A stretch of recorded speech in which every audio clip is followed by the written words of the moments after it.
네, 반갑습니다. 이게 육조단경이 그동안 몇 달을 한 건지 모르겠네요. 꽤 길게 했고, 오늘 이제 그 마지막 종강을 해야 하는 날입니다. 오늘 페이지는요 267쪽이고, 이제 오늘 끝내기 위해서 조금 빠르게 나가겠습니다. 당나라 조정의 초청 부분이고요. 이제 신룡 2년, 706년쯤이에요. 정월 대보름날 측천무후와 중종이 조사께 조서를 보내왔다. 짐이 해안국사와 신수대사 두 스님을 청하여 궁중에서 공양을 모시며 온갖 일들로 바쁜 틈틈이 항상 일생을 탐구하여 왔습니다. 그런데 두 스님께서 사양하면서 말씀하시기를, 남방에 해능선사가 있으니 홍인대사의 옷과 법을 비밀리에 전해받고 부처님의 시민을 전하고 있으니 그를 청하여 물어보시는 것이 좋겠습니다 라고 하였습니다. 그리하여 내시 설관을 보내어 조서를 전하여 모시기를 청하오니 대사께서는 자비로운 마음으로 빠른 시일에 서울로 와 주시기를 바랍니다. 이 측천무후와 중종 그 왕이 이제 원래 해안국사와 신수대사 이렇게 두 분을 그 국사로 모시고 있으면서 모시는데, 이제 이 두 분 스님께서 저희들보다도 오히려 그 육조라고 지금 남쪽에서 법을 펴고 있는 육조 해능 스님이 쉽게 말해 우리보다 훨씬 그 법도 높으시고 하시니 육조 스님을 초청해서 법을 이제 묻고 하시는 게 좋겠습니다라고 이렇게 겸양의 표현을 하셨겠죠. 그래서 이제 육조 스님을 모시러 보내겠다 하는 이제 이런 이제 편지를 보내온 거죠. 그런데 이제 육조 대사께서는 병을 핑계로 초청을 사양하고 산중에서 죽을 때까지 지내기를 바란다는 표를 올렸다. 설관이 말했다. 서울에 있는 모든 대덕 선승들은 모두 말하기를, 도를 알고자 한다면 반드시 좌선하여 선정을 익혀야 한다.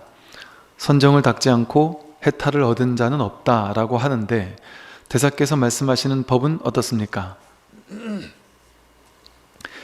이제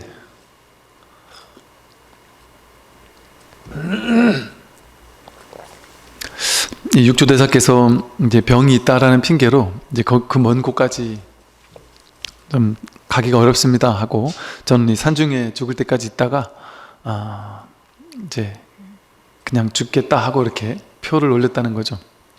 그때 이제 설관을 보내서 설관에게 이제 대신 육조 스님의 법문을 좀 이제 지녀 듣고 받아서 와가지고 임금에게 좀 이야기를 해달라, 이제 그렇게 얘기를 했겠죠. 그래서 설관이 이제 제일 먼저 뭘 묻겠어요. 육조 스님이 그 위에 있는 뭐 신수라든지 다른 스님들과 좀 다른 얘기를 한단 말이죠. 딴 스님들은 전부 다 열심히 좌선해서 깨달아야 한다, 열심히 수행해서 갈고 닦아서 그걸 통해 깨달음을 얻는다, 이제 이렇게 법을 폈겠죠. 그런데 육조 스님은 좀 다르다라고 하는데, 뭐가 다른가 봤더니 육조 스님은 이제 좌선, 선정 이런 것들을 얘기하지 않는 점이 다르단 말이죠. 그래서 그게 왜 그런지를 이제 물은 거예요. 그랬더니 해능대사께서 말씀하셨다. 도는 마음으로 깨닫는 것인데 어찌 않는 것에 도가 있겠습니까? 경전에서 말하길, 만약 열애가 앉거나 눕는다고 말한다면 이는 삿된 도를 행하는 것이다. 무슨 까닭인가? 열애는 오는 바도 없고 또한 가는 바도 없기 때문이다 라고 하였습니다. 생도 없고 멸도 없는 것이 열애의 청정선이요, 모든 법이 텅 비어 고요한 것이 열애의 청정한 자리입니다. 마침내는 깨달음도 없는데 하물며 어찌 안짐이겠습니까? 도는 마음으로 깨닫는 거죠. 앉는 거에 도가 따로 있거나 앉아야만 깨닫는다거나 뭐 너무나도 기본적으로 말이 안 되는 소리죠. 앉아야만 도가 있고 뭐 어떤 특정한 자세를 취해야지만 도를 깨달을 수 있다. 뭐 그럴 수가 없죠. 근데 이제 이런 그 생각을 사람들이 많이 하는 이유는 불교가 인도에서 이제 전래된 거잖아요. 근데 이제 인도의 전통은 요가의 전통이 있었어요. 그러니까 선정주의, 뭐 수정주의라고 해서 부처님 당시 때부터 그 오래 전부터 인도에서는 BC 한 2000년 이전부터 그런 어떤 명상의 전통이 있었다 그래요. 요가, 명상의 전통들이 있었고, 그러다 보니까 그 인도의 전통에서는 하여간 그 요가 선정하는 것 이런 것들이 되게 중요했었고, 그러다 보니까 그런 게 이렇게 어떤 좀 받아들이기도 하고, 그러다 보니까 그게 좀 오해가 있었던 것 같아요. 그래서 어찌 앉는 것에 도가 있겠느냐. 경전에서도 열애가 말하길 앉거나 눕는다고 말한다면 이는 삿된 도를 행하는 것이다. 즉, 이거 앉는다고 해서 그게 삿된 도라는 게 아니라 앉거나 눕는 거기에 법이 있다거나 특정한 자세로 수행해야지만, 좌선을 해야지만 거기에 법이 있다라고 생각한다면 그건 삿된 도를 행하는 거죠. 도를 정해놓는 거니까. 도를 정할 수가 있겠습니까? 앉아있으면 도고 일어서 있으면 도가 아니다거나 그 무슨 도겠어요. 낱낱이 차별이 없는 것이 도인데, 앉아있든 일어서 있든 가든 서 있든 말을 하든 침묵을 하든 모든 것이 도가 아닌 것이 없는 것이 그 진짜 도지, 어떤 특정한 정해진 모습이나 이런 것에 도가 있다고 한다면 그건 사도를 행하는 것이죠. 그 열애는 오는 바도 없고 가는 바도 없기 때문이다라고 했다.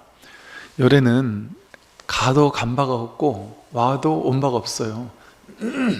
그게 부처님은 갔는데 간 바가 없나 보다, 와도 온 바가 없나 보지, 뭐 우리랑 다르네, 이렇게 이제 보통 생각하기 쉬운데 여러분이 그래요. 여러분이 지금 집에서 여기까지 왔잖아요.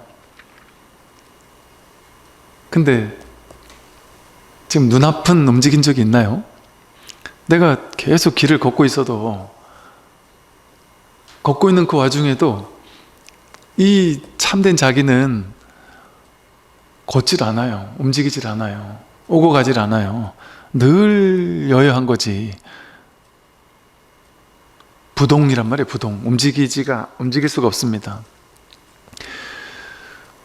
제가 인도가 있을 때 문득 그런 느낌이 들었어요. 이렇게 내가 지금 여기 인도에 와 있고 히말라야에 와 있고 부처님 성지를 다니고 있고 이렇게 왔다 갔다 하고 있는데 이 자리는 왔다 갔다 하는 것일 수가 없겠구나. 미국에 가 있더라도 어느 나라에 가 있더라도 가든 아니면 가만히 있든 이 자리에 대한 감이 있는 사람들은 이제 이 말이 뭔 말인지 아실 거예요. 오고 갈 수가 없구나. 와도 온 바가 없고 가도 간 바가 없어요. 이 자리는 여여해서 오고 가는 그런 것이 아니다. 그런데 하물며 이 자리에서 봤을 때, 이 법의 자리에서 봤을 때 앉아 있는 것과 서 있는 그게 차별이 있겠습니까? 그래서 생도 없고 멸도 없는 것이 열애의 청정선이다. 이거 생도 없고 멸도 없어요. 여기는 생도 없고 멸도 없다. 모든 법이 텅 비고 고요한 것이 열애의 청정한 자리입니다. 마침내는 깨달음도 없는데 하물며 어찌 앉음이겠습니까? 깨달음이라는 것도 깨닫지 못한 중생들을 상대해서 말한 게 깨달음일 뿐이지, 그 중생이 없다면 부처도 없는 거예요. 그랬더니 설간이 말했다. 제가 서울로 돌아가면 임금께서 반드시 물으실 것입니다. 원하오니 스님께서는 자비로서 심료를 가르쳐 주십시오. 왕후와 임금께 전하여 올리고 서울에 도를 배우려는 사람들에게도 전하겠습니다. 법을 전하되 마치 하나의 등불이 수천 수만의 등으로 나뉘어 불이 붙어 어두운 곳이 모두 밝아져서 밝음이 끝없는 것과 같이 하겠습니다. 스님의 어떤 법을 서울에 올라가서 모든 사람들에게 이렇게 전하겠다, 이 소리죠. 그랬더니 대사께서 말씀하셨습니다. 도에는 밝음과 어두움이 없습니다. 여기서 이제 법을 전하되 이 법은 밝은 등불에 이제 비유를 한 거죠. 그래서 이 밝은 등불이 모두에게 전해지도록 하겠다 이런 이제 비유를 들었어요. 그때 이제 이분이 얘기했던 그거를 이제 가져와 가지고 법으로 또 돌려서 얘기하는 거예요. 도에는 밝음과 어두움이 없습니다. 설간, 당신은 지금 이 법은 밝은 것이라 이 밝은 법을 여기저기 전하겠다라고 했는데 도에는 밝음과 어둠이 없다. 밝고 어두움은 서로 상대적인 의미입니다. 밝고 밝아 다함이 없다고 할지라도 역시 끝이 있게 마련입니다. 상대하여 세운 이름이기 때문입니다. 밝은 게 있다면 그 뒤에 어두운 게 있어야지만 밝음이란 말이 가능하죠. 밝음이라는 게 본래 있어요. 어두운 게 있어야지만 밝음이라는 말이 가능해지잖아요. 그러니까 어둠이 없는 밝음은 없는 거죠. 그러니까 이렇게 상대적인 것은 아무리 밝음이 있어도 그 밝음 뒤에는 어둠이 함께 있는 거죠. 밝음이라는 건 어둠을 상대하여 세운 이름이기 때문입니다. 유마경에 이르기를 법은 비교할 수 없으니 상대가 없기 때문이다 라고 하였습니다. 이 법은 불이법이라 밝고 어둠, 밝음 속에만 법이 있고 어둠 속엔 법이 없거나 깨달은 부처에게는 법이 있는데 중생에게는 법이 없거나 그럴 수가 없단 말이에요. 상대가 끊어진 불이법이란 말이죠. 이 공부는. 설간이 말했다. 밝음은 지혜를 비유하고 어둠은 번뇌를 비유합니다. 분별로 자꾸 얘기를 하죠. 돌을 닦는 사람이 만약 번뇌를 지혜로 비추어 없애지 않는다면 끝없는 생사윤회를 무엇에 의지하여 벗어나겠습니까? 중생의 입장에서는 이렇게 묻는 게 당연한 거예요. 그랬더니 대사가 말씀하셨다. 번뇌를 닦아가지고 없애야 된다. 그래서 번뇌를 지혜로 비추어서 없애야 된다. 이렇게 이제 번뇌를 지혜로서 대체해야 된다. 밝음으로 대체해야 된다. 이렇게 얘기했더니 번뇌가 곧 보리이니 이는 둘도 없고 다름도 없습니다. 만약 번뇌를 지혜로 비추어 없앤다고 한다면 이것은 이승의 견해로서 이승의 견해, 제가 앞서 말씀드렸죠. 이제 이승의 견해, 일불승이 아니다. 방편이 아니라 이승의 견해는 방편의 견해다 이거죠. 방편으로는 맞는 말이지만 일불승이라는 본질로 봤을 때는 그건 틀렸다 이 소리죠. 이것은 이승의 견해로서 양의 수레나 사슴의 수레의 근기와 같습니다. 지혜가 뛰어난 대근기라면 전혀 이와 같지 않습니다. 그러니까 방편으로는 이런 얘기 할 수 있죠. 번뇌를 지혜로 비추어서 번뇌를 없애는 것이 공부다 이렇게 얘기할 수 있죠. 당연히 방편의 측면에서 얘기할 때는. 근데 이 진짜 양의 수레, 사슴의 수레 같은 이승의 근기에서는 방편의 근기로서는 이렇게 얘기할 수 있지만 그 일불승의 이 법의 자리에서 본다면 이렇게 얘기할 수 없단 말이에요. 번뇌가 곧 보리다. 번뇌를 밝게 비추어서 햇볕을 쬐서 밝게 만들어야 된다. 그게 법이다. 이거 둘로 나누는 거잖아요. 번뇌가 그대로 보리란 말이에요. 번뇌가 그대로 보리다. 우리가 그대로 부처다. 중생이 그대로 부처란 말이에요. 이렇게 보는 것이 이게 바른 법의 안목이란 말이에요. 이렇게 보려고 애쓰고 노력해야 되는 게 아니라 그냥 법이 드러나면 너무나도 자연스럽게 너무나도 당연하게 번뇌가 보리란 말이에요. 번뇌에서 보리가 확인된단 말이에요. 번뇌를 볼 때 보리를 보는 거예요. 번뇌를 보자마자 이게 보리였음이 증명되거든. 번뇌는 100% 그 자리에서 보리를 증명하고 있어요. 한 생각 일어났다 하면은 바로 내가 부처라는 걸 증명하고 있어요. 거기서 명백하게.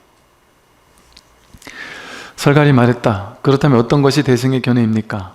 대사께서 말씀하셨다. 밝음과 밝지 않음을 범부는 둘로 보지만 지혜로운 자는 그 자성이 둘이 아님을 깨닫습니다. 둘 없는 자성이 바로 진실한 자성입니다. 진실한 자성은 어리석은 범부라고 해서 줄어들지도 않고 지혜로운 성인이라고 해서 늘어나지도 않으며 번뇌 속에서도 어지럽지 않고 선정 속에서도 고요하지 않습니다. 단멸도 아니고 상주도 아니며 오는 것도 가는 것도 아니고 중간에 있지도 않고 안팎에 있지도 않으며 나지도 않고 멸하지도 않습니다. 자성과 모습이 한결같아 늘 머물러 변하지 않는 것을 일러 도라고 합니다. 이런 얘기를 듣고서 막 머리를 굴려가지고 진실한 자성은 범부라고 해서 줄어들지도 않고 성인이라고 늘어나지도 않고 번뇌 속에서도 어지럽지 않고 선정 속에서도 고요하지 않고 단멸도 아니고 상주도 아니고 오지도 가지도 않고 중간에 안팎에 있지도 않고 나지도 멸하지도 않는다, 그런 말을 듣고 머리를 막 굴려가지고 짜맞춰가지고 이게 왜 이럴까 뭐 하면서 뭐 양자물리학에서 설명하기를 뭐 파동과 입자는 다르지 않다고 했으니까 색즉시 공이고 공즉시 색인가 보지, 뭐 이런 식으로 막 온갖 과학의 이론을 동원하고 막 온갖 머리를 짜맞춰서 이해할 수는 있겠지만, 그렇게 해서 내가 자유로워지냔 말이죠. 그렇게 해서 내 괴로움이 해결되느냔 말이죠. 이 경전에서는 법을 이렇게 드러내는 말들이 있단 말이죠. 법의 자리에서 이렇게 법을 설한단 말이에요. 법의 자리에서 법을 설할 때 이 얘기를 듣고서 둘 중에 하나예요. 그냥 너무나도 당연하게 그냥 받아들여지든지, 아니면 모르겠던지.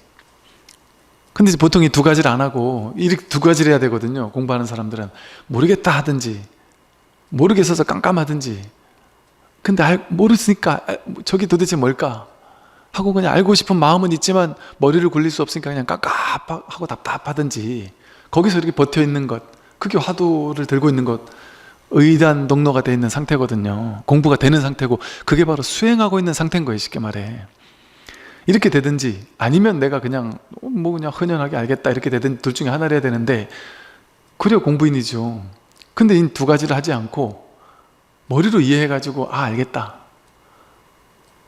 하는 걸 취한단 말이에요, 세 번째를. 그러니까 그렇게 하면 공부를 못해요. 이 공부는 그렇게 하는 게 아니다.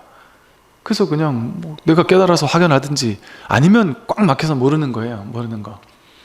그러니까 이 반야심경을 색즉시공, 공즉시색, 또 불생불멸, 부중불감, 불구부정 이런 것 공부를 하면 왜 생멸이 따로 없는지, 왜 더럽고 깨끗한 것도 따로 없는지, 이렇게 설명을 해주는 스님들이 설명을 해주잖아요.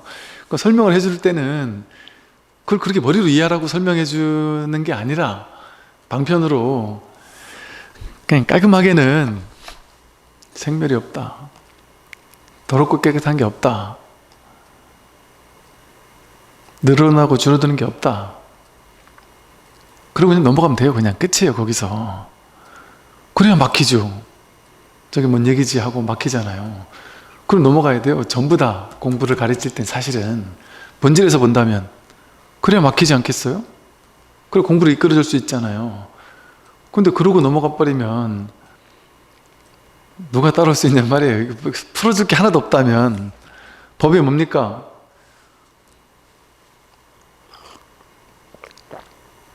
이러고 내려가면 된단 말이에요. 이러고 가면은 누가 이 공부를 하겠냔 말이죠. 못하니까 어쩔 수 없이 하면 안 되는 짓을 하는 게 설법이에요. 하면 안 되는 거를 하는 게 설법이란 말이에요. 그래서 이게 하는 것도 아니고 안 하는 것도 아니에요. 그래서 설법은 방편으로 하지만 이걸 말로 이해하면 안 된단 말이죠. 그래서 그냥 영 못 알아들을 것 같으니까 그냥 온갖 비유를 들어서 이해하고 납득하도록 해주는 방편을 쓰는 거예요. 그러면 그게 이해가 되고 나서 다 이해가 돼가지고 나 부처님 가르침 내가 이제 이해했다, 그러고 넘어간단 말이에요. 반야심경 그렇게 공부한단 말이에요. 육도안경도. 그러니까 불구부정 이러면 더럽고 깨끗한 게 따로 없구나.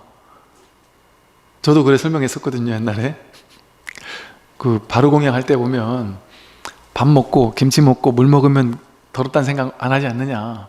근데 그걸 밥, 김치, 물 이런 걸 막 한 방에 그릇 하나에다 몰아놓고서 그냥 먹으라고 하면은 이 더럽다고 생각하지 않느냐.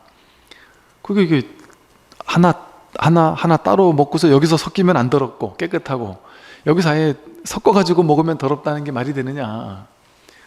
내가 관념으로 더럽다고 하는 거지 않느냐. 그 자기 생각 속에만 더럽다 깨끗하다가 있지 실제 더럽고 깨끗한 게 있느냐, 이런 식으로 이제 풀어서 설명을 쉽게 한단 말이에요. 근데 이건 그 얘기가 아니에요, 사실은.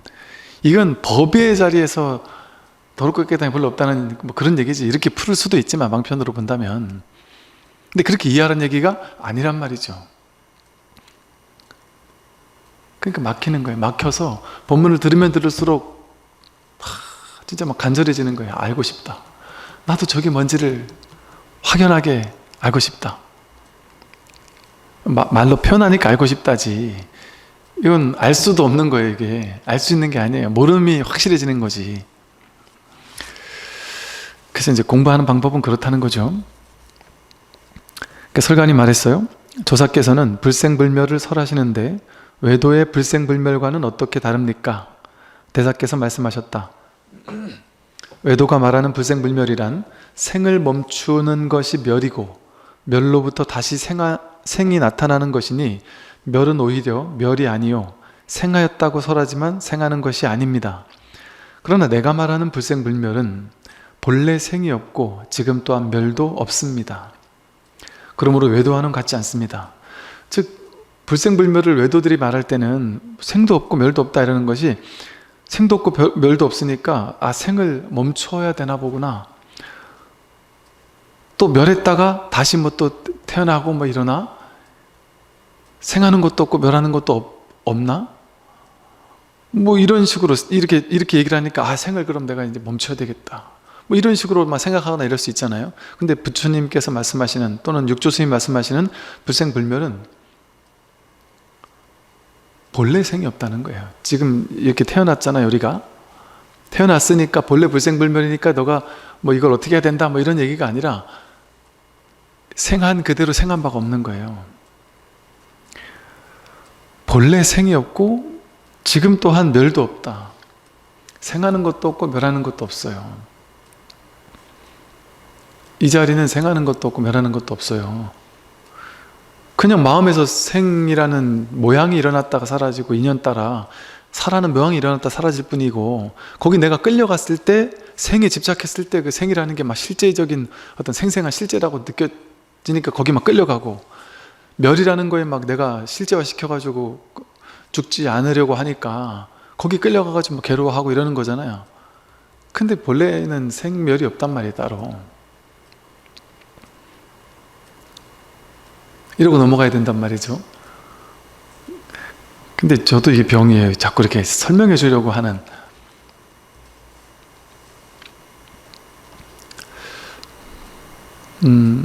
말하자면 그것과 비슷해요. 내가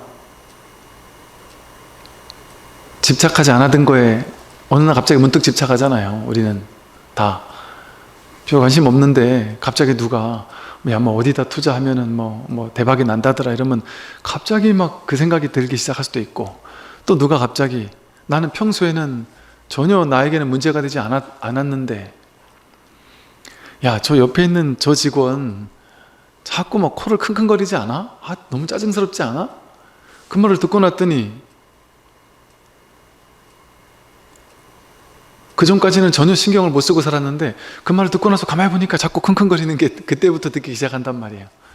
그때부터 신경 쓰기 시작한단 말이에요.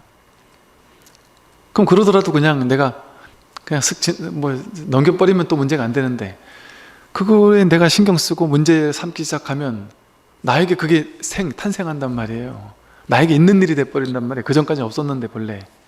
있는 것도 아니고 없는 것도 아닌데 내가 마음을 거기 묶어놓으니까 그게 있다라고 느껴져서 그 생이 그 킁킁거릴 때마다 막 짜증스러울 수도 있죠, 나중에는.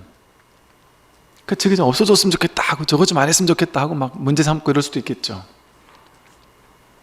그런 식으로 우리가 문제를 만들어내고 있거든요. 가만히 있다가 문득 갑자기 내가 이러다 큰 병에 걸려 죽는 거 아니야? 이런 한 생각이 일어날 수 있죠. 그 한 생각이 문득 일어난단 말이에요.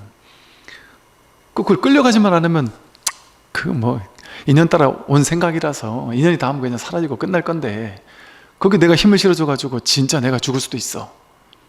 내가 노후에 가난해지면 어쩌지? 내가 진짜 그럴 수도 있어.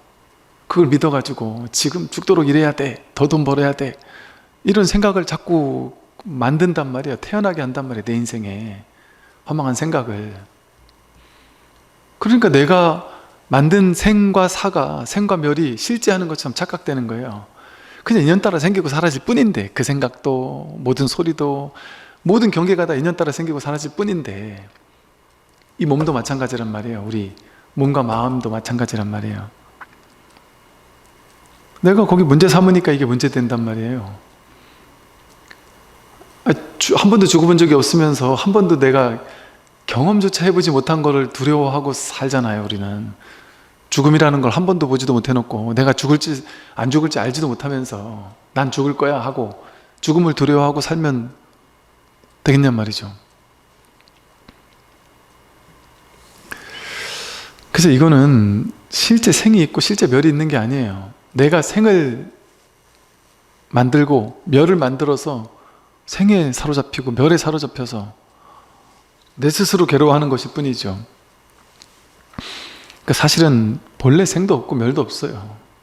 그냥 이럴 뿐이지. 그대가 심요를 알고자 한다면 다만 일체의 선악을 헤아리지 마십시오. 그러면 저절로 청정한 마음의 본체로 돌아가나니 깨끗한 마음의 본체는 맑고 고요하여 묘한 작용이 끝이 없습니다. 심요, 마음의 그 요체, 깨달음의 요체, 그걸 알고자 한다면 그냥 다만 선악을 헤아리지만 마십시오. 이거예요, 이거. 한 생각 일으켜서 맞다 틀리다 옳다 그르다 분별을 따라가지만 않으면 돼요. 한 생각도 일으키지 않으면 여기 무슨 문제가 있어요? 딱 눈앞으로 돌아버리면 뭔 문제가 있어요, 우리 인생에? 인생에 아무 문제가 없어요. 내가 한 생각 일으킬 때 그 일으키고 거기를 내가 막 끌려다닐 때 그게 나를 집어삼키는 문제로 작용하는 거지. 한 생각도 일으키지 않으면, 하나도 분별하지 않으면 그 아무 문제가 없습니다. 그 딱 눈앞으로 돌아오면 무분별에 지금 딱 이 자리로 돌아오면 아무 일이 없어요. 일체 선악을 헤아리지 마십시오. 그러면 청정한 마음의 본체로 돌아간다. 청정한 마음의 본체가 이렇게 따로 없다니까요. 그냥 한 생각도 일으키지 않으면 여기 아무 일이 없어요. 그냥 아무 일이 없는 게 귀한 거지 막 신나는 일이 있는 게 좋은 게 아니에요. 깊은 평화가 막 계속되고 막 그냥 막 엄청난 환희심이 계속되고 병이죠, 병. 환희심이 계속되면은 업돼서 죽지 않을까요? 기쁜 것도 잠깐 기뻐야 좋은 거지. 그냥 여여한 거죠, 여여한 거. 이건 좋거나 나쁜 뭔가가 아니란 말이죠. 그냥 일 없는 게 귀한 거예요, 일 없는 게. 그게 청정한 본체입니다. 그러니까 이 깨끗한 마음의 본체는 맑고 고요하여, 맑고 고요해요. 맑고 고요해요. 아무 일이 없어요. 아무 일도 없어요. 아무 일이 없는데 묘한 작용이 끝이 없어요. 아무 일이 없는데 이렇게 저절로 듣고 저절로 보고 저절로 생각하고 저절로 판단하고 차에 앉으면 저절로 운전하고 저절로 다 한단 말이에요. 이 묘한 작용은 끝도 없이 일어난단 말이에요. 이게 뭐가 하는 것인지 모르는데도 불구하고 이 공이라는 것이 명백한데도 불구하고 거기서 끝도 없이 묘한 작용이 계속해서 일어나고 있어요. 이럴 뿐이에요, 이럴 뿐. 이게 뭔지 모른다니까요. 그럼 모르는데 희한하게 묘한 작용이 공적한 가운데 영지의 묘한 작용이 끊임없이 일어나고 있는 이뿐이지 더 뭘 알려고 하는 말이에요. 알려고 하는 그게 분별이고 의식이고 생각이라서 자꾸 문제를 만들어내는 거죠. 알려고 할 때. 설간이 가르침을 바꿔서 문득 크게 깨달아 조사께 절하고 감사의 예를 올렸다. 그리고는 대궐로 돌아가 조사의 말씀을 표로써 아뢰었고 그해 9월 3일 황제는 조서를 내려 조사를 찬양하며 말했다. 대사께서는 늙음과 병을 핑계 삼아 짐의 청을 사양하였으면서도 짐을 위해 돌을 닦으시니 이 나라의 복전이십니다. 임금도 훌륭하죠. 그대로 육조 스님의 말씀을 그래도 그대로 받아들이고 감사해 하는 거죠. 대사야말로 마치 유마거사가 병을 핑계 삼아 비아리 성에서 대승을 널리 펴고 부처님의 마음법을 전하며 불이법을 설한 것과 같습니다. 설간으로부터 대사께서 가르쳐 주신 열애의 지견을 전해 들었습니다. 짐은 선을 쌓은 공덕과 오랜 선근의 덕분인지 마침 스님께서 세상에 나타나셔서 설하시는 최상승의 도노법문을 만났으니 스님의 은혜에 감사드리며 머리 위로 우러러 받도옵니다. 참 이 당시에 이 육조 스님이 계시던 이 시대가 정말 이 시대와 이 시대 이후에 몇백 년 동안이 정말 놀라운 그 깨달은 도인들이 많이 출연했던 그런 놀라운 시대예요.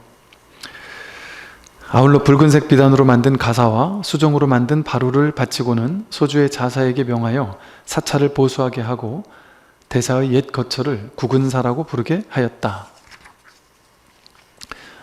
이제 그 다음을 보면요, 법문을 상대하여 보인 부분이고요.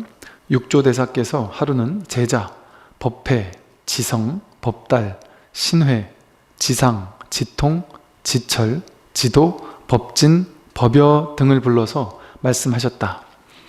그대들은 다른 사람들과는 같지 않으니 내가 죽은 뒤에 각자 한 지방의 스승이 될 것이다. 내가 이제 그대들에게 법을 설하는 방법을 가르쳐서 근본의 종지를 잃어버리지 않도록 하겠다.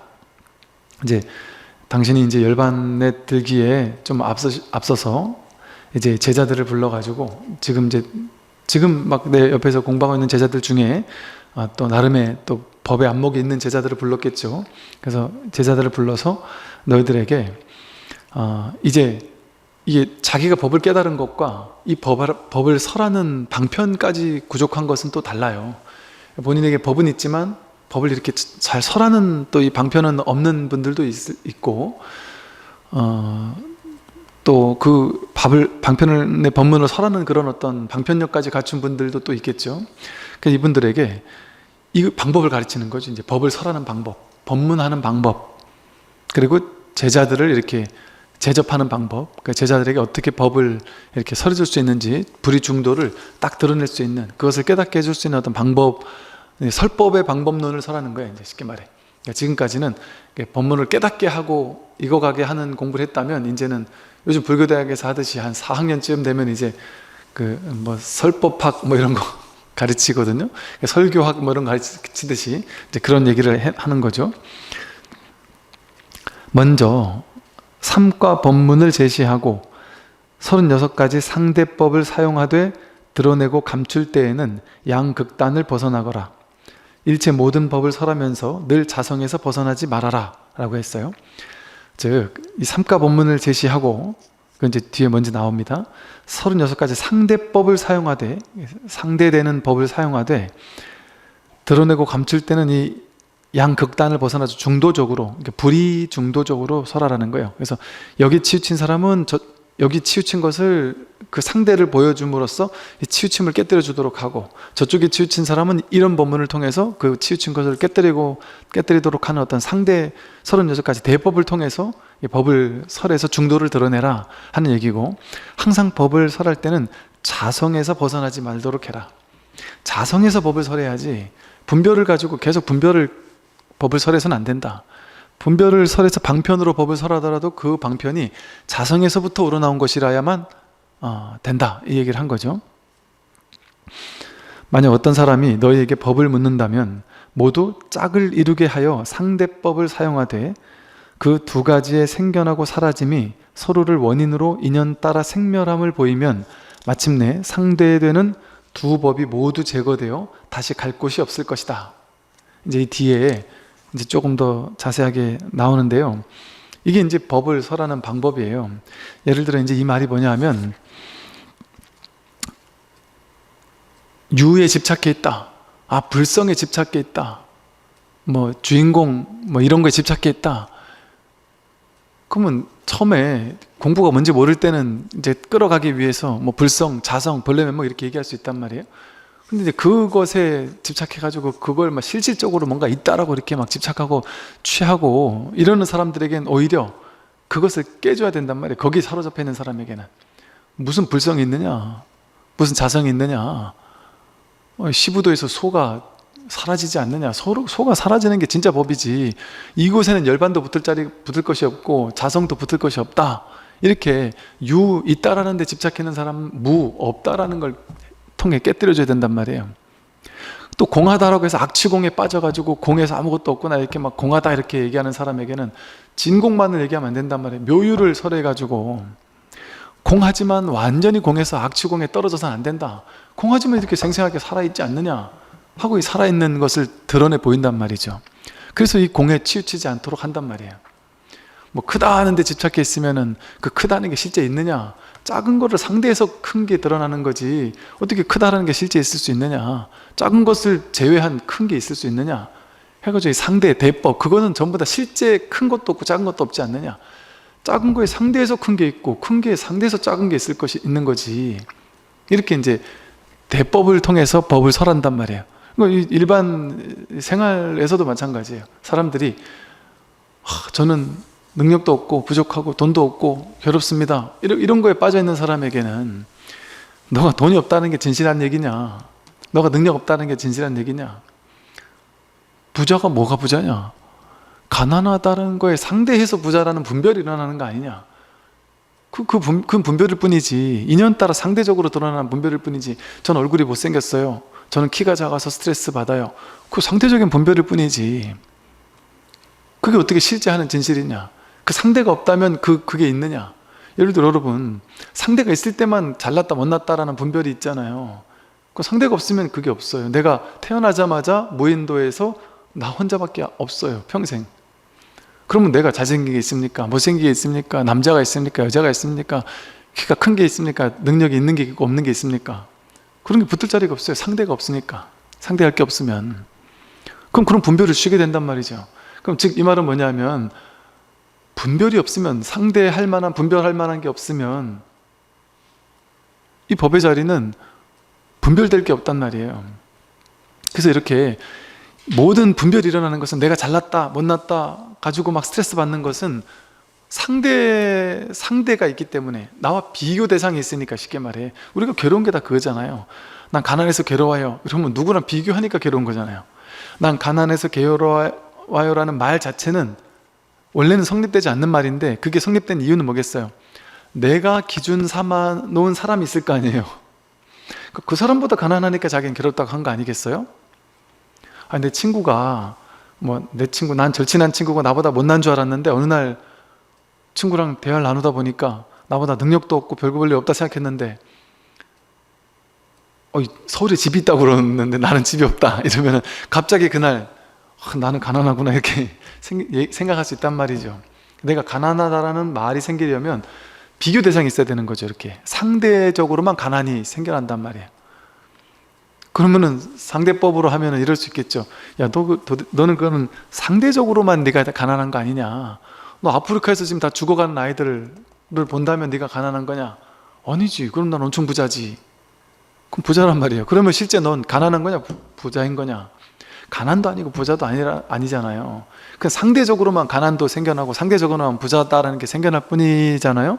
그러니까 실제 하지 않는 허망한, 상대적으로 생겨난 허망한 분별심을 실제라고 집착한 거 아니에요. 그래서 생겨난 가짜 괴로움이잖아요. 그러니까 이렇게 상대법을 설해 보임으로써 이 분별이 다 허망한 거였구나라는 것을 딱 적나라하게 드러내 보이는 걸 통해서, 그 분별에서 딱 깨지도록 그동안 내가 분별에서 내가 갇혀 있었구나 하는 것을 드러내 보이는 걸 통해서 그 사람이 갇혀 있는 곳에서 빠져나오도록 해줘야 된다는 게 바로 이 36 대법이라는, 상대법이라는 대법을 통해, 중도를 통해서 법을 드러내는 방식이에요. 그래서 법을 누가 물을 때는 모두 짝을 이루게 해서 상대법을 사용하되, 그 두 가지의 생겨나고 사라짐이 서로를 원인으로 인연 따라 생멸함을 보이면, 긴 게 있으니까 짧은 게 있고, 부자가 있으니까 가난이 있고, 이렇게 이게 있으니까 이게 있지 않느냐. 너는 그 비교하는 상대를 세워놓으니까 너가 지금 이 가난하다라는 상대가 인연 따라 만들어진 거 아니냐. 그렇게 해서 결국에 마침내 상대되는 두 법이 모두 제거되어서, 본래 부자도 없고 가난도 없구나, 이렇게 모두 극단이 모두 제거되어서 갈 곳이 없다. 그러면 내가 분별할 게 없구나, 내 생각 갈 곳을 잃는단 말이야. 그러면 여기도 머물지 않고 저기도 머물지 않는단 말이죠. 이제 그렇게 하는 게 이제 중도 법문이죠. 이제 좀 더 이제 구체적으로 말해요. 삼과 법문이란 개, 입이다. 음이란 오음이니 색수상 행식이다. 오온을 오음이라 그래요. 또 입은 12입이니 바깥의 육진인 색성향 미촉법과 안의 육문인 안입이 설신의이다. 개는 18개이니 육진, 육문, 육식이다. 쉽게 말하면 삼과 법문이라는 것은 오온, 12처, 18개, 부처님께서 내가 누구냐라고 무아를 모르는 사람에게 오온 무아를 설하는 걸 통해서, 오온이라는 방편을 통해 내가 무아라는 걸 설하셨고, 또 이 12처 18개를 통해서 내가 나와 세상이 다 공하다라는 사실을, 무하다라는 사실을 설하셨거든요. 그래서 이렇게 삼가 법문을 통해서 부처님께서 하셨던 법문처럼 이렇게 나라는 게 진실하지 않다라는 것을, 나와 세상이 실제하지 않는다라는 것을 이렇게 오은 12처 18개라는 세 가지 법문을 통해서 이렇게 법을 설해 주도록 하라는 얘기죠. 또 자성은 만법을 능히 머금고 있기 때문에 함장식이라고 한다.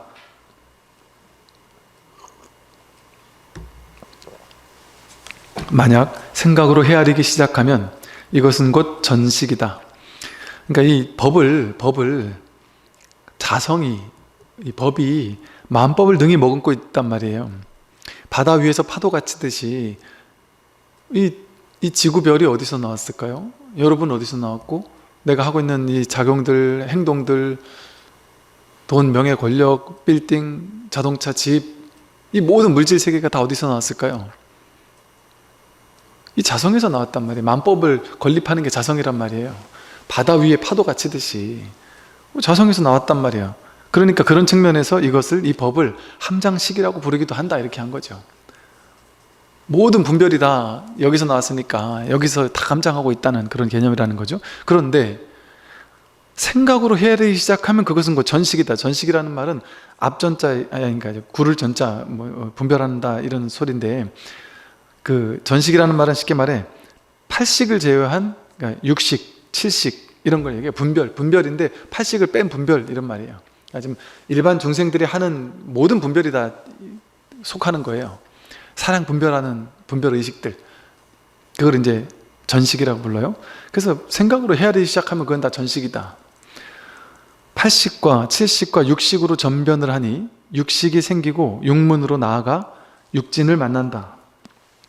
그러니까 7식, 8식, 6식, 7식, 8식이 전부 다 분별일 뿐이에요. 전부 다. 이게 다 서로를 의지해가지고 육근을 의지해서 육경이 있고, 육경을 의지해서 육근이 있고, 서로 상대해서 서로 의지해서만 일어난단 말이에요. 그리고 또 이 12처를 의지해서 육식이 있어요. 12처를 의지해서만 육식이 일어나는 거예요. 독자적으로 일어나는 것이 아니란 말이죠.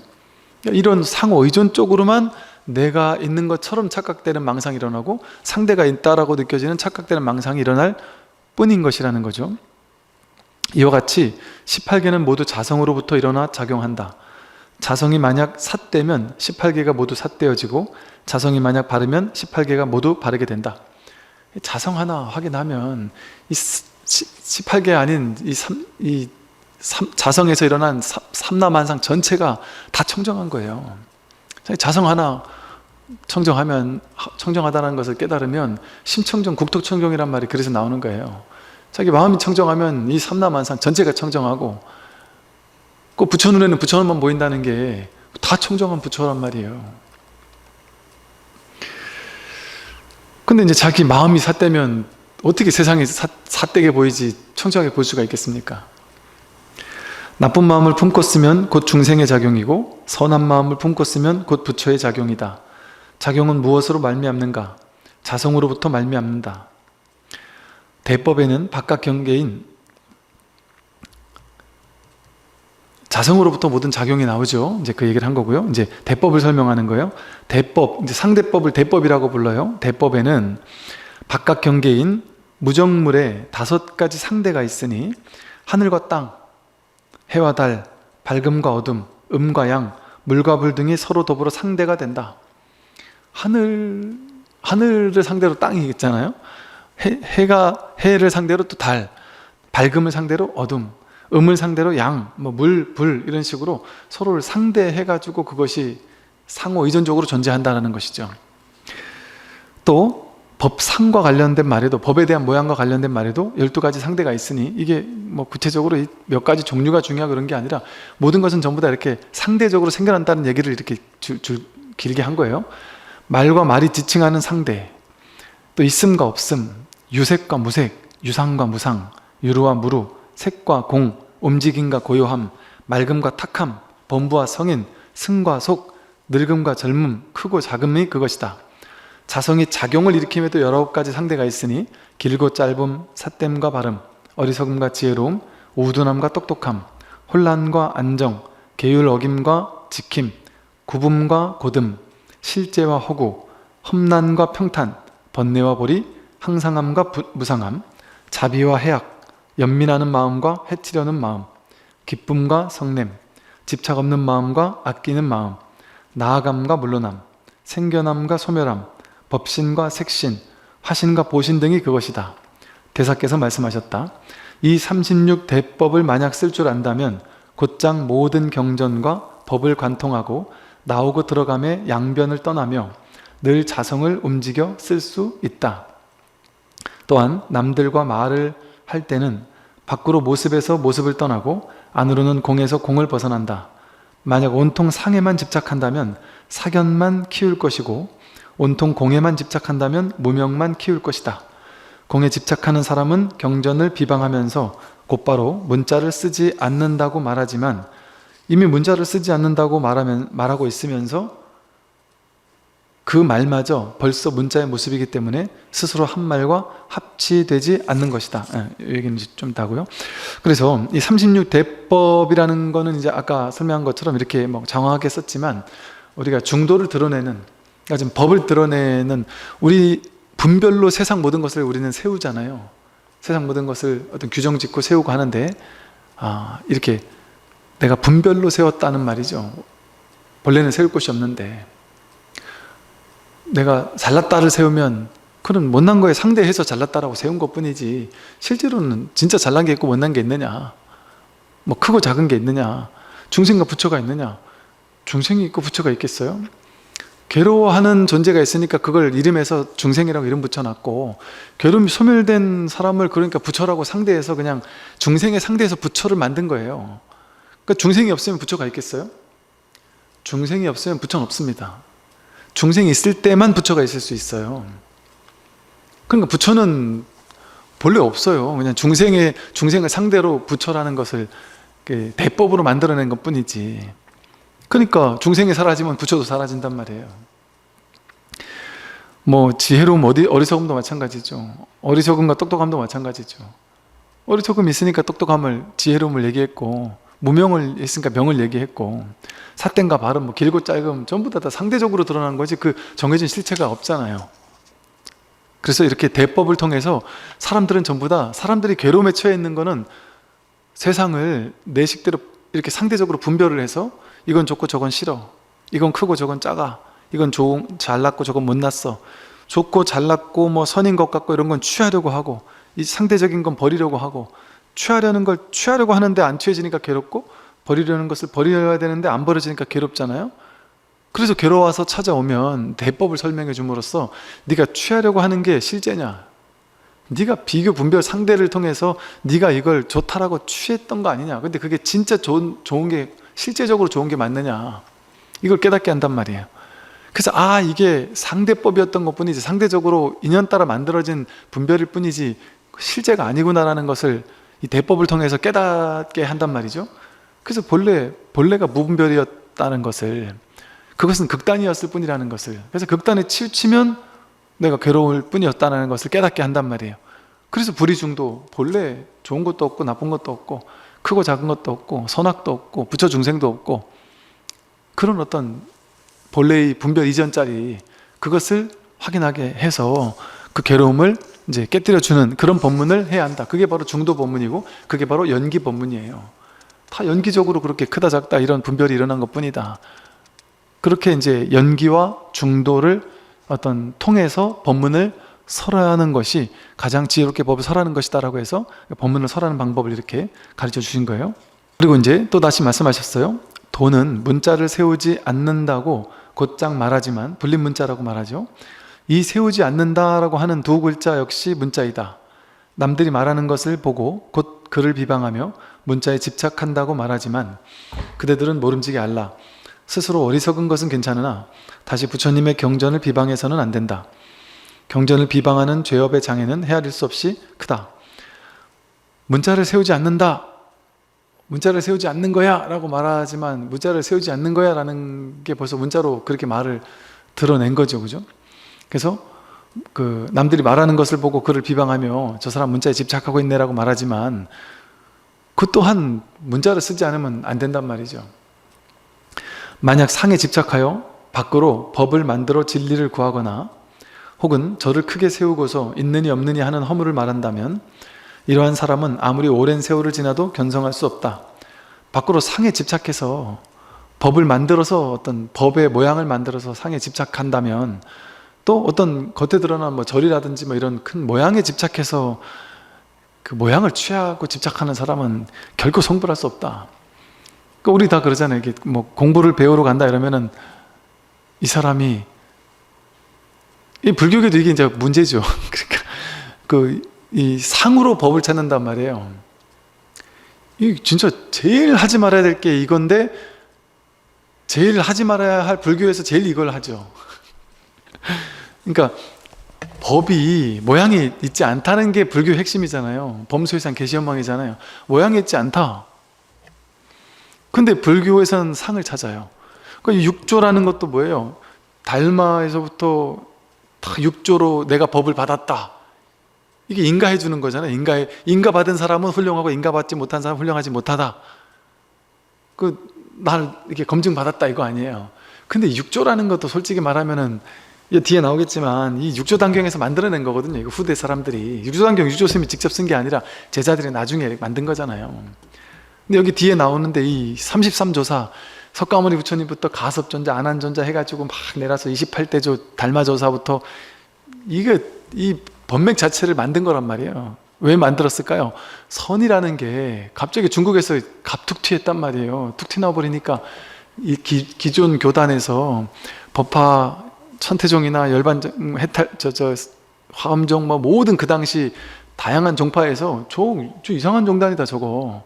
저런 법은 없다 이렇게 얘기를 하니까 우리는 부처님부터 이어받아온 시민을 이어받아온 종단이야 하는 걸 정당화시키기 위해서 선에서 사실은 만들어낸 거예요. 어찌 보면. 근데 이거를 아직까지도 우리나라도 중국에서 어쨌든 법맥을 이어받아 와가지고 이 법맥이 있어야지만 된다고 생각하는 것 때문에 어찌 보면 우리나라가 그 보조 진울은 제외시키고 진울을 종조를 해야 될 것이냐 그 태고를 종조를 해야 될 것이냐 가지고 논쟁이 있었다가 태고가 그래도 중국 가서 법을 이어오지 않았느냐, 진울은 국내만 있었단 말이에요. 그러니까 이거를 이렇게 약간 제외시킨 경향도 있죠. 근데 여러분도 공부할 때도 마찬가지예요. 여러분 이렇게 법맥 있는 사람 아니면 어떤 큰 절에 이름 딱 뭐 조실 방장 이렇게 이름 있는 사람 꼭 그런 사람만이 법이 있다라고 할 수 있느냐? 그건 상을 바깥으로 취해가지고 집착하는 거니까 그거는 제대로 공부하는 게 아니에요. 육조스님이 지금 막판에 이런 얘기를 하는 거예요. 큰 절을 세우고 거기 뭐 그 절에 막 큰 주진이 조실이니 이런 이름이 있어야지만 그런 걸 상으로 쫓아가는 건 그거는 견성할 수 없다 이렇게 얘기를 한단 말이에요. 그 속에 법이 있는 게 아니죠. 요즘에는 어때요? 요즘에는 20대 30대 그냥 젊은 친구들이 그 30대 40대 그냥 주부들이 그냥 평범한 제가자들이 그분들이 그렇다고 뭐 무슨 불교학 전공한 교수도 아니고 불교학과 나온 사람도 아니고 옛날에 스님이었던 사람도 아니고 예를 들어 아무런 관련이 없던 사람들 말 그대로 그냥 툭툭 튀나오는 사람들이 많아요. 뭐 심지어는 뭐 교회에 열심히 다니던 사람들이 아무 배경 없단 말이에요. 아무 상이 없어요. 뭔가 이렇게 어디다 갖다 붙일 게 없단 말이에요. 그냥 법을 설하는데 그 사람이 여법한 법을 설할 수 있지요, 당연히. 근데 이때만 해도 사람들이 왜 중생들은 상을 중요시 여기니까 그 나중에 이 황벽스님 같은 분도 그냥 보살님 법을 구하러 다니다가 동네 보살님, 노보살님 만나가지고 이분이 보니까 도를 깨친 보살님인 거예요. 그리고 보살님한테 법문을 듣고서 제발 법을 알려주십시오 해가지고 그 보살님한테 법문 듣고 해가지고 깨달았단 말이에요. 근데 그 보살님이 그래서 이제 황벽은 본인 스스로 법을 펴려고 했는데 보살님이 지금 분위기에서는 보살한테 법을 전해받았다고 하면은 당신의 법을 인정 안 해줍니다. 그 누구도 인정 안 해줍니다. 그러니까 스승을 찾아가서 거기서 인가를 받아야지 그래야 된다 이렇게 설명해 줬기 때문에 어쩔 수 없이 또 법을 받으러 갔단 말이에요. 근데 그 당시엔 그런 게 필요했었던 거죠. 이제 이 당시는. 근데 실제 법에서는 그런 게 중요하지 않아요. 여러분들이 뭐 스님이니까 뭐 큰 절에 있는 분이니까, 어떤 이름을 가지고 있으니까, 하나님은 이렇게 법맥이 내려온 다 그 법맥이 인정되는 사람이니까 그거 인정된다고 실제 법이 있다라는 보장이 있겠습니까? 그리고 그거 없다고 해서, 하나도 없다고 해서 법이 없다라고 얘기할 수 있겠어요? 제가 보기에는 진짜로 불교 비읍자도 모르는 사람이 이 자리 깨닫고 반야심경 뭔지도 몰라요. 근데 물론 꼭 그래야 되는 건 아니지만, 불교 전혀 공부 안 하던 사람, 불교대학도 안 나온 사람이 이 마음자리 깨쳐가지고 경전을 설명해줘요. 물론 막 공개적으로 하지 않더라도 자기 친구들 도반들하고 모여가지고 3, 4, 5 모여서 조만한 몇 명씩 모여가지고 공부하는 모임들이 더러더러 있어요. 이제는 앞으로는 그런 게 점점 많아질 거예요. 그러니까 이제는 시대가 그렇게 옛날에 어떤 그 권위, 보수적인 어떤 권위에 호소하고 그런 모양에 호소하고 특정한 어떤 상에 호소하는 그런 시대가 저물어 버렸어요. 이제는 그런 시대가 아니에요. 이제 진짜가 주목받는, 왜? 진짜는 그런 모양에 드러나지 않으니까. 진짜는 자기가 다 가지고 있는 게 진짜거든요. 그래서 이 육조스님도 그거를 얘기하고 있는 거예요. 상에 집착해서 밖으로 법을 만들어서 법상에 취해가지고 그 진리를 구하면 안 된다. 육조스님도 이런 거가 있지 않겠어요? 당신 육조를 받긴 했지만, 육조스님은 뭐 24살인가 출가했다가 39대 가지고 계를 받았어요. 그러니까 39대 때까지 계속 행자였던 거예요, 쉽게 말하면. 근데 행자도 아니죠. 행자였다가 육조를 받고 나서 그냥 어디 산에 가 살았잖아요. 그 어찌 보면 그냥 환속한 거랑 비슷하단 말이에요, 어찌 보면. 그렇게 마음은 그래도 행자처럼 이렇게 하고 살았다 하지만, 그게 뭔 중요하냔 말이에요. 환속했으면 어떻고, 뭐가 중요하냔 말이에요. 그러다가 39대 가지고 계를 받았어요. 그러니까 육조 스님도 어찌 보면 정통성이, 어찌 보면 이 육조라는 정통성은 가장 크게 있지만, 그 행자가 법을 설한다 이래버리면 이게 정통성이 없게 느껴진단 말이에요. 그리고 정통성은 저쪽 낙양 쪽에, 장안 쪽에 막 그쪽 가야지, 저 남쪽에 저 꼴짜기 해가지고 법을 설한다면은 정통성을 인정 못 받고 막 이러는 또 것도 있을 거란 말이죠. 그러다 보니까 이제 그런 얘기를 했을 수도 있을 것 같아요. 그래서 그런 어떤 그 모양에 의지해서는 안 된다. 그래서 다만 법문을 듣고 법에 의지해 수행할 뿐, 이게 중요한 말이에요. 법문을 듣고 법에 의지해 수행할 뿐, 다시 그 어떤 것도 생각하지 않아서 깨달음의 성품을 가로막지 않도록 해라. 바른 법문이라고 여겨진다면 그 법문을 듣고 내가 오로지 법을 의지해서 수행할 뿐이지 다른 생각하지 말아라. 그래서 이 깨달음의 성품을 가로막지 않도록만 하면 된다. 만약 법을 듣고도 수행하지 않는다면 사람들로 하여금 도리어 삿된 생각을 내게 할 뿐이다. 단지 법에 의지해 수행하고 상에 머물지 말고 법을 베풀도록 하라. 뭐가 수행이겠어요? 우리가 이렇게 공부하는 거, 이런 걸 수행이라고 하는 거예요. 앉아있는 좌선만 수행이 아니라 법문 듣고 늘 마음이 이 법을 그리워하고, 이게 하나하나가, 이 마음 공부가 이게 다 수행이란 말이에요. 그러니까 수행은 모양이 정해져 있는 게 아니에요. 앉아서 자선해야만 수행이고 그런 게 아니라 우리가 이렇게 하고 있는 게 이게 다 수행이란 말이죠. 그대들이 만약 깨달아 이것에 의지하여 설하고 이것을 의지하여 쓰고 이것에 의지하여 행하고 이것을 의지하여 지으면 근본 종지를 잃지 않을 것이다. 이 법에 의지해야 된다. 만약 누군가가 그대들에게 법을 묻는다면 있음을 물으면 없음으로써 대답하고, 없음을 물으면 있음으로써 대답하며, 범부를 물으면 성인으로써 대답하고, 성인을 물으면 범부로써 대답하라. 아까 말한 그 대법을 얘기하는 거죠. 두 말이 서로 인연이 되게 하여 중도의 뜻을 잃지 않도록 해라. 그대들은 한 번 물음에 한 번 답하되 나머지 물음에 대해서도 한결같이 이처럼 한다면 도리를 잃지 않을 것이다. 가령 어떤 사람이 무엇이 어두운 것인가 하고 물으면 밝음이 인이요 어둠은 연이니 밝음이 사라지는 것이 곧 어둠이다 라고 답하여라.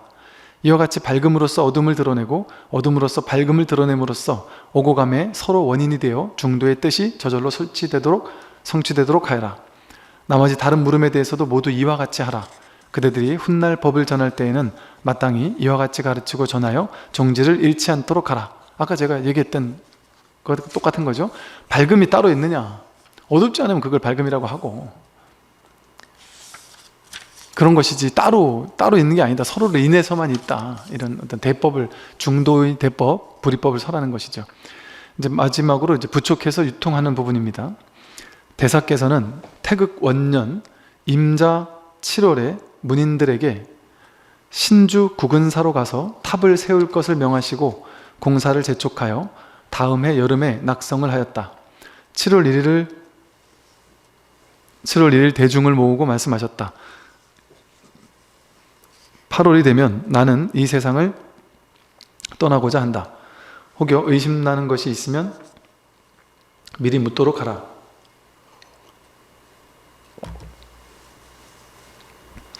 그대들의 의심을 부수어 어리석음이 끝나도록 하겠다. 내가 가고 난 뒤에는 너희를 가르칠 사람이 없을 것이다. 법회 등이 그 말을 듣고 모두 눈물을 흘리는데 오직 신회만이, 하택 신회 말하죠. 신회만이 마음이 움직이지 않았고 또한 울지도 않았다. 대사께서 말씀하셨다. 어린 신회는 도리어 좋은 일과 좋지 않은 일이 같음을 알고 비난과 칭찬에 흔들리지 않으며 슬픔과 기쁨을 내지 않는데 나머지 사람들은 그렇지 못하구나. 너희들은 수년 동안 산중에 있으면서 무슨 도를 닦은 것이냐? 너희들이 지금 슬피 우는 것은 누구를 걱정하는 것이냐? 만약 내가 가는 곳을 알지 못해 걱정한다면 나는 스스로 내 갈 곳을 알고 있다.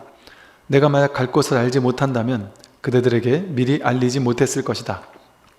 그대들이 슬퍼하는 것은 아마도 내가 갈 곳이 어딘지를 알지 못하기 때문일 것이다. 만약 내가 갈 곳을 안다면 슬퍼할 필요가 없을 것이다. 법성에는 본래 나고 죽음도 가고 옴도 없다. 하택 신회가 이제 나이는 어렸지만 처음에는, 중간에는 하택 신회가 이렇게 머리가 좋았나 봐요. 그리고 이걸 잘 이해도 하고 이랬나 봐요. 이러다 보니까 너무 머리로 이해하고 이러다 보니까 이제 지혜종도라고 육조 스님이 한번 혼낸 적도 있었죠.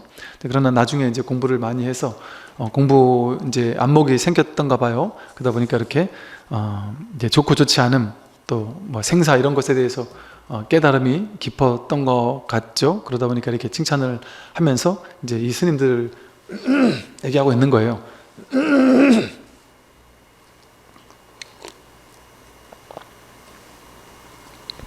육조 스님은 어디로 왔다가 어디로 갔을까요?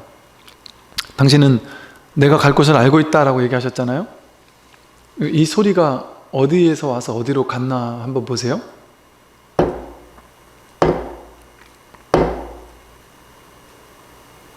어딘가에서 와서 어딘가로 갔어요. 그죠?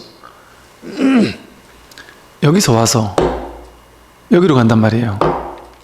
다른 데가 따로 있는 게 아니란 말이에요.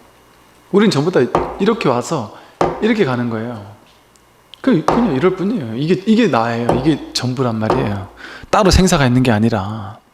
이 얘기를 육조 스님이 지금 하고 있는 거예요. 그러니 법성에는 본래 나고 죽음도 가고 옴도 없다고 한 거죠. 그대들은 모두 앉아보라. 내가 그대들에게 개송을 하나 설해줄 것이니 그 이름은 진가 동정계이다. 너희들이 이 개송을 외우면 나와 뜻을 함께하는 것이며 이것에 의지에 수행하면 종지를 잃지 않을 것이다. 대중이 절을 하고 대사께 개송을 말씀해 주시길 청하자 개송을 설하셨다.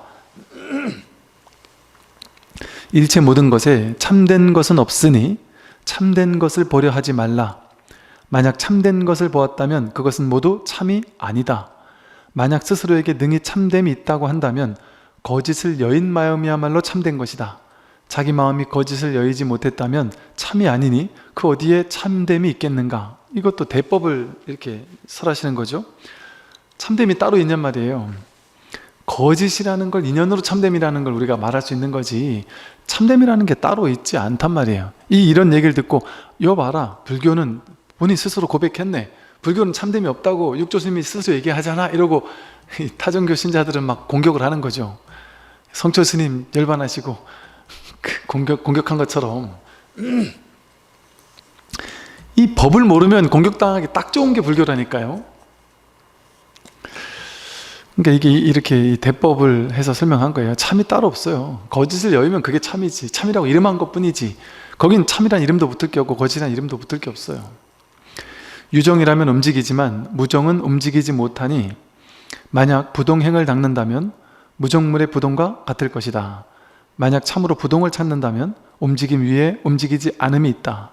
움직이지 않는 것이 부동이라면 무정물에는 부처의 씨앗이 없을 것이다. 능히 모양을 잘 분별하지만 첫 번째 자리에서 움직이지 않는다. 오직 이와 같이 보고 행하면 곧 진여의 작용이다. 이 공부를 이제 부동행을 닦는 공부다 이렇게 얘기를 해요. 부동행. 부동행이라는 건 뭐냐면 동은 이제 움직인다는 거잖아요. 움직이지 않는 행이라는 거예요. 왜 부동행이라고 하느냐? 해도 한 바가 없으니까. 이 공부는 해도 한 바가 없는 공부란 말이에요. 육조 스님이 그렇게 법을 폈어도, 부처님께서 그렇게 법을 폈어도 한 법도 설한 바가 없단 말이에요. 한 발도 움직인 바가 없단 말이에요. 한 걸음도 내디딘 바가 없고 행주자와 원묵동정 간에 하나도 움직인 적이 없단 말이죠. 가되 간 바가 없고 오되 온 바가 없단 말이에요. 하나도 내세운 게 없단 말이에요. 내세우면서도 내세운 바가 없단 말이죠. 왜 그러냐? 이 부동한 움직이지 않는 이 성품, 이 성품은 어떻게 움직일 수가 있어요? 이게 왔다 갔다 어떻게 할 수가 있습니까? 이 성품자리가 본래 부동심이기 때문에, 그래서 부동행이라고 이제 이름을 한 거예요. 근데 그 부동이라는 것은 무슨 부동이냐? 진정한 참으로 부동을 찾는다면 진짜 부동이라는 것은 움직임 위에서 움직이지 않는, 그게 진짜 부동이다. 부동이라고 해서 내가 한 발도 움직이지 않고, 그러니까 이거 부동을 잘못 이해하면 절에 앉아가지고 무문간에 딱 들어 앉아가지고 딱 좌선하고 앉아가지고 한 발도 움직이지 않겠습니다, 이것만 부동인 줄 알면 그건 작은 부동이다. 물론 때로는 뭐 그런 어떤 방편을 써가지고 내가 공부를 하는 때가 뭐 필요한 사람도 있을 수 있겠죠. 뭐 그런 사람이라면 임시로 그렇게 할 수는 있겠죠. 뭐 한 3년 결사해서 무문간에 나오지 않는 분들도 나름의 거룩한 분들이니까. 근데 그것만이 법이다 이렇게 생각한다면, 그걸 많이 한 사람은 법을 알고 그걸 못한 사람은 법을 모른다라고 생각한다면 그건 아니란 말이죠. 그게 어떻게 부동일 수가 있겠어요. 침묵하라고 해서 부동심이 바로 부처님 마음이니까 난 부동하겠다 해가지고 목에다가 저 무건 딱 걸어놓고 누가 물어봐도 한마디 대답도 안 하고, 옆에 지금 신도님이 와가지고 스님 저 힘들어 죽을 것 같습니다, 너무 괴롭습니다, 당장 난 오늘 자살하든지 죽어야 되겠습니다, 괴롭습니다 하고 왔는데, 왜? 나는 지금 100일 무건수행 계획하고 있거든. 지금 오늘이 99일째거든 이 100일을 깰 수가 없단 말이에요. 그러니까 돌아가러 한단 말이에요. 그게 무건이냔 말이에요. 그게 부동심이냔 말이에요. 진정한 무건이라는 것은 말을 하면서 말이 없는 게 진짜 무건이에요. 진짜로 말 없는 게 그게 무건이야. 그건 작은 무건이죠, 작은 무건. 그러니까 우리 같은 공부인들은 처음에, 우리 중생 공부가 안 된 스님들 같으면 뭐 이런 무건도 해야죠. 이걸 통해서 진짜 무건으로 나아갈 수 있는 방편을 쓰는 걸로선 그렇게 하겠지만, 본질에서 그래서 이제 이런 얘기가 있는 거죠. 처음에 출가한 스님들은 온갖 수행 다 하고 무건도 하고 뭐 모든 건 다 한단 말이에요. 이것하고 저거 하고 다 계율을 지키면서 열심히 한단 말이에요. 근데 이제 진짜 법을 확인한 사람들 같으면, 다 이 공부에 대한 어떤 안목이 있는 사람들 같으면 계율을 지키지 않아요. 계율이라는 계율이 없어요. 계율이라는 생각이 없어요. 또 거룩한 스님처럼 행동하지 않아요. 거룩함이 없고 스님이 없어요. 내가 불자처럼 행동하지 않아요. 그 사람에겐 불자가 없어요. 불교와 기독교가 없습니다. 절에 가면 살고 그런 일이 없어요. 출가만 거룩하다 이런 게 없어요. 원효 스님 보세요. 출제가가 따로 없어요. 그냥 아예 그런 관념이 사라진단 말이에요.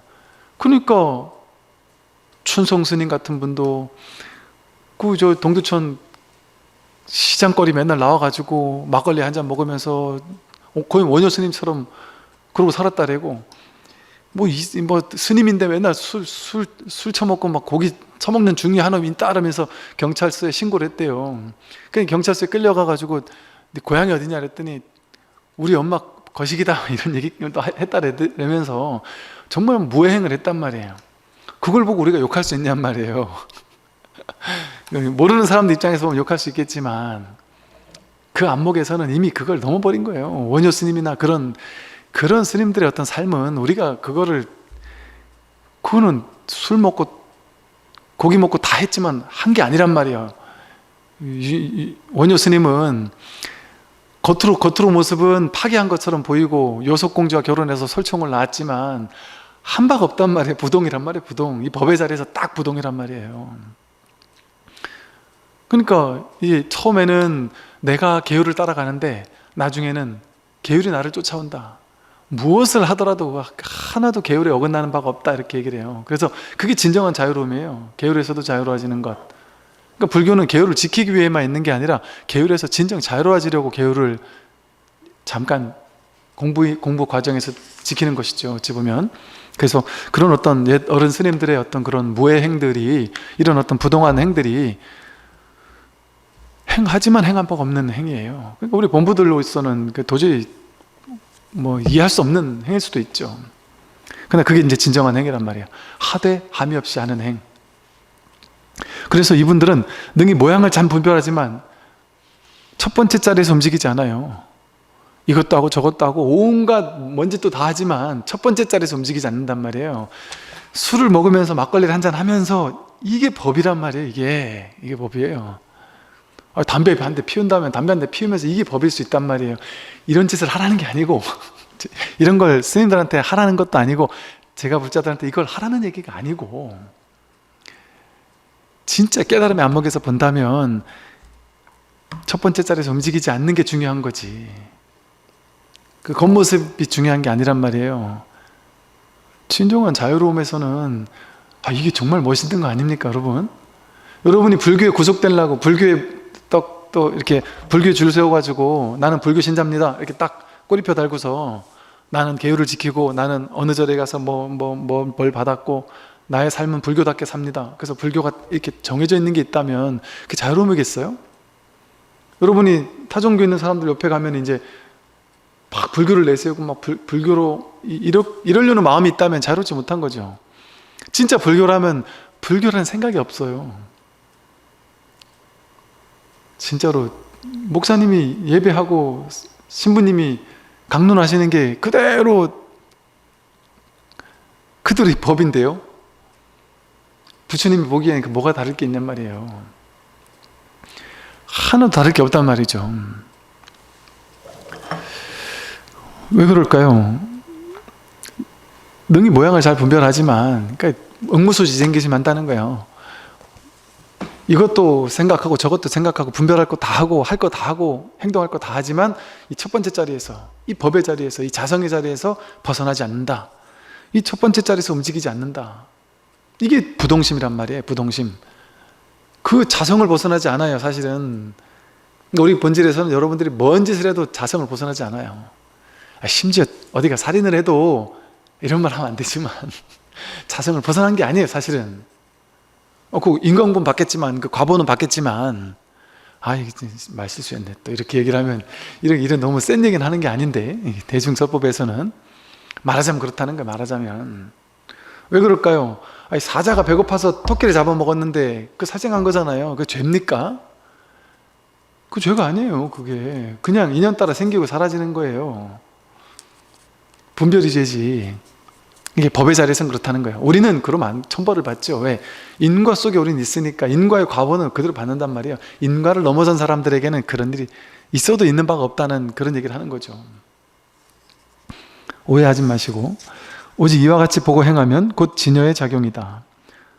그렇다고 이렇게 얘기한다고 해서 이걸 이제 공병에 걸려가지고, 공병에 걸렸다 그래요. 도인병에 걸려가지고, 공부인 병에 걸려가지고 막 계율 지키고 막 예불을 열심히 하고 매일 사시기도 열심히 하고 막 백일기도 열심히 하는 사람들을 보고는 저 소승들 말이야, 저 수준 낮은 저 방편밖에 모르는 사람들 말이지, 이러고 욕하면 여러분이 스스로에게 욕하는 것과 똑같은 거예요. 그걸 욕한다면 내가 그렇게 되라고 그렇게 얘기를 하는 거지, 내가 그렇게 되지도 않고서 이렇게 머리로 공부를 해놓은 다음에 그렇게 기복적으로 하는 사람들을 수준 낮게 보면서 너희들은 언제 그렇게 방편에 기복불교에서 벗어날래? 나는 이미 높은 불교를 하고 있는데 말이지, 이런 상을 가지고 있다면 그게 더 어리석은 거죠. 정말 더 어리석은 거죠. 그렇게 하라고 이런 이제 법문을 하시는 게 아니죠, 육조스님도. 도를 배우는 모든 이들에게 말하나니 모름지기 노력하여 도의 뜻을 품으라. 실제로 여러분 이제 공부 많이 하신 스님들은요, 공부 진짜 많이 하신 스님은, 공부 어설프게 한 스님들은 중간에 야 기도가 뭔 필요가 있고 뭐 이게 뭔 필요가 있느냐 이렇게 얘기할 수도 있어요. 근데 또 공부 많이 한 스님들 중에는, 그것도 또 100% 다 그래야 되는 건 아니겠지만, 또 공부를 많이 한 스님들 중에 진짜 순수한 신심으로, 정말 순수한 신심으로 정말 막 기도를 열심히 하고 이러는 분들이 계세요. 정말 저분이 저기 새벽에 일찍 일어나서 당신이 가는 그곳에 가서 아주 청순불을 정성스럽게 떠가지고 정성스럽게 담아와가지고 다 이렇게 해야 이게 이 법신 부처님께서 감동하고 신중님들께서 감동한다, 뭐 이런 식의 방편의 표현을 하신단 말이에요. 그러면서 정말 아주 그렇게 지극정성으로 기도하고, 또 지극정성으로 신도님들 축원할 때 또 지극정성으로 축원해 준단 말이에요. 그럼 그걸 보고 우리가 뭐 축원이나 하고 막 기도나 하고 막 이러는 스님들 이렇게 얘기할 수 있습니까? 큰일 날 소리란 말이에요. 그러니까 깨닫고 나면 두 가지예요. 이 경전에도 보면 나와요. 이걸 알고 나서 안에 더 이상 뭐 경을 보지 않는다, 이런 분도 계시고, 그러나 하던 것은 의식으로 그대로 한다. 황벽스님도 그대로 부처님 전에 와서 예불 하고 했단 말이에요.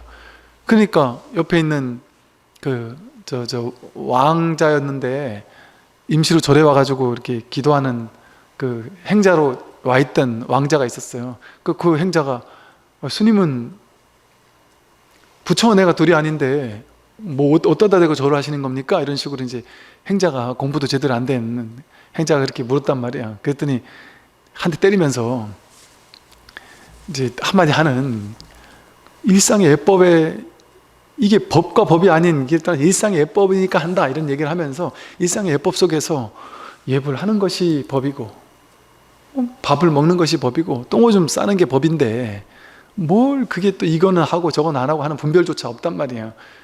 그럼 인연 따라 한단 말이에요. 인연 따라. 대승의 문에서 도리어 생사의 지혜에 집착하지 마라. 만약 언하에 곧장 상응한다면 더불어 부처의 뜻을 논할 수 있지만, 만약 참답게 상응하지 못했다면 합장하여 환희심이 나도록 하겠노라. 아직도 상응하지 못했다면 내가 참답게 상응하도록 하겠다. 이 선종에는 본래 다툼이 없으니 다툰다면 곧 도의 뜻을 잃는다. 법문에 집착하고 그릇되게 다투면 자성이 생사에 떨어지고 만다. 개송을 들은 대중들은 모두 일어나 절을 하고 함께 조사의 뜻을 받들었으며 각자 마음을 가다듬고 법에 따라 수행하였으므로 감히 다투는 일은 없었다. 대사께서 세상에 오랫동안 머물지 않으실 것을 안 상좌 법회가 거듭 절하며 여쭈었다. 스님께서 돌아가신 뒤에 법의와 법은 누구에게 부촉하시겠습니까? 기존에 다른 스님들은 전부 다 법을 부촉해서 이제 6조, 7조 이렇게 내려왔으니까 다음 7조를 누구에게 주시겠습니까? 하고 물은 거죠. 대사께서 말씀하셨다. 내가 대범사에서 법을 설한 이래 지금까지 한 설법을 간추려 적어 널리 전하되 그 이름을 법보단경이라고 하라. 법보단경, 6조 단경을 이제 6조 법보단경이라고 불러요. 법보단경이라고 해라. 너희는 이 경을 잘 지키고 번갈아 전해주어 모든 중생들을 제도하라. 이 법에 의지해 설하기만 한다면 그것을 바른 법이라 할 것이다. 지금 그대들에게 법을 설하지만 법의를 전하지 않는 것은 너희의 믿음과 근기가 순숙하여 결정코 의심 없이 큰 일을 감당할 수 있기 때문이다. 또한 앞의 조사이신 달마대사께서 분부하신 개송의 뜻에 의거하더라도 옷은 전하지 않는 것이 옳다. 달마대사의 개송은 이와 같다. 내가 본래 이 땅에 온 것은 법을 전해 어리석은 중생을 구제하기 위함이니 한 꽃에서 5개의 꽃잎이 피고 나면 열매는 저절로 맺어질 것이다. 이제 더 이상 6조를 7조를 누구에게 한 명에게 이렇게 딱 전해줄 필요가 이제는 없단 말이죠. 그게 필요했던 것은 이제 이 선이라는 것이 처음 탄생되고 나니까 이 법의 상징으로서 이렇게 딱 전해주는 걸 통해서 나름의 이제 권위를 부여할 필요성이 있었던 어떤 그런 어떤 시대적인 어떤 방편의 필요성 때문에 그렇게 1조, 2조, 3조 해서 6조까지 내려왔는데, 이제는 더 이상 그럴 필요가 없어졌을 만큼 너희들이 근기가 순숙해져서 이제는 의심 없이 이 법을 감당할 수 있을 만하기 때문에 너희들의 근기가 이제 성숙했는데, 이제 6조라고 해서 따르고 뭐 7조라고 해서 따르고 그런 상을 내세우지 않아도 법이 있는 사람이라면 누구든 법을 전할 수 있고 공부할 수 있는 정도의 너희들이 공부 근기가 되지 않았느냐. 근데 아직까지도 그런 모양으로 바깥에서 뭐 7조니 8조니 하는 걸 추구하고 구해서 그럴 수 있을 만한 이제 근기는 너희들 넘었다, 이렇게 보기 때문에 이제 더 이상 7조를 내가 정하지 않는 것이다.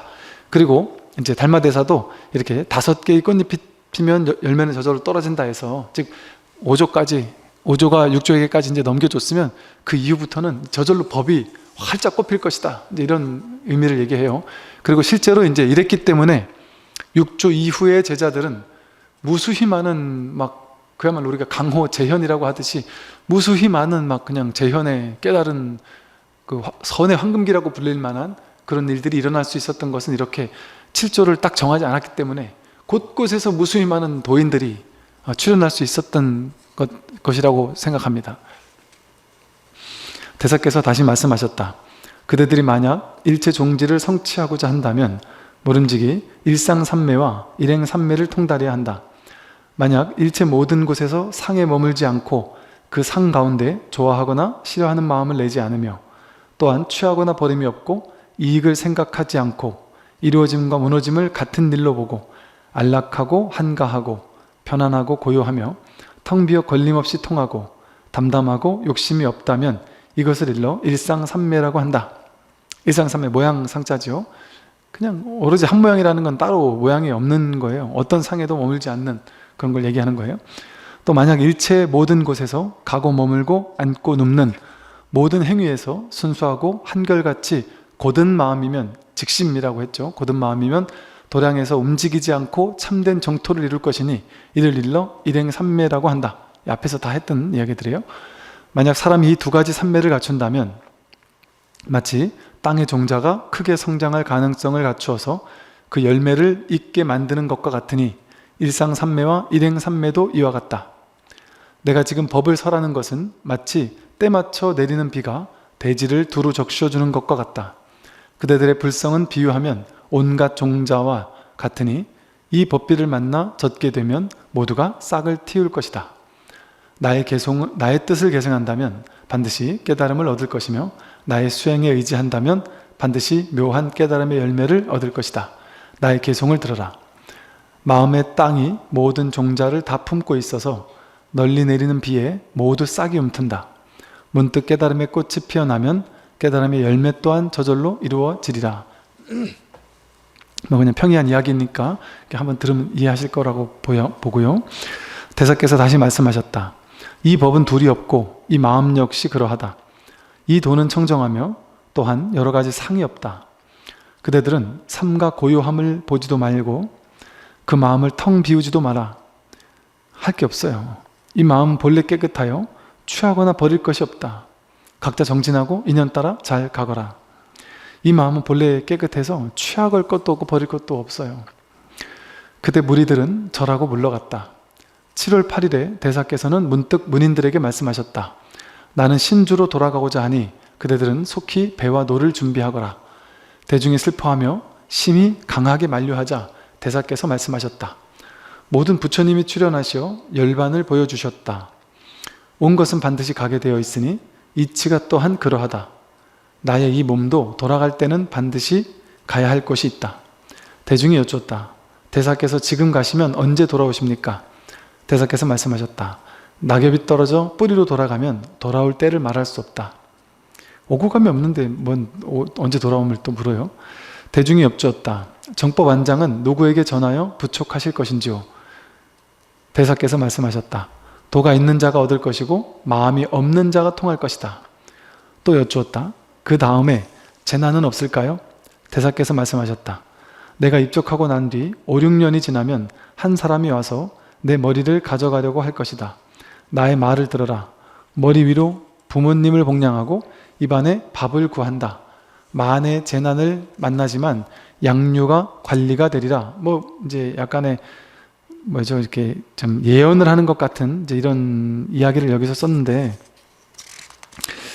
이게 이제 무슨 얘기냐면요, 그 인멸기에 이제 만의 재난을 만나가지고 양류가 뭐 관리가 된다 뭐 이런 얘기인데, 뭐냐면 신라 스님이었던 이제 김대비가 장정만이라는 효심이 지극한 이를 돈 주고 고용해가지고, 고용을 해서 해능의 머리를 베서 가져오라고 이렇게 시킨 사건을 말한다 그래요. 그래서 이 사건을 처리한 사람이 곡강의 현령 양간과 소주의 자사 유무첨이라고 그럽니다. 그래서 이제 이 일이 있었던 것 때문에 이제 이걸 뭐 이제 예언을 미리 했던 것처럼 이렇게 썼어요. 근데 이게 나중에 이 육조단경에 쓰여진 거니까 나중에 이런 일이 있었나 봐요. 비슷한 일이. 그러다 보니까 이것을 이렇게 미리 예언했던 것처럼 그냥 이렇게 써놨던 거예요. 뭐 그렇게 큰 의미가 있는 건 아니고, 또 우리나라 이게 신라랜드 우리나라 저 어느 절이죠? 거기? 지리산 쌍계사의 육조 스님의 머리를 뭐 가져왔다 그래가지고 그걸 기념하는 탑을 만들었다 하는 뭐 무슨 탑이더라? 그 탑이 지금 있죠, 그죠?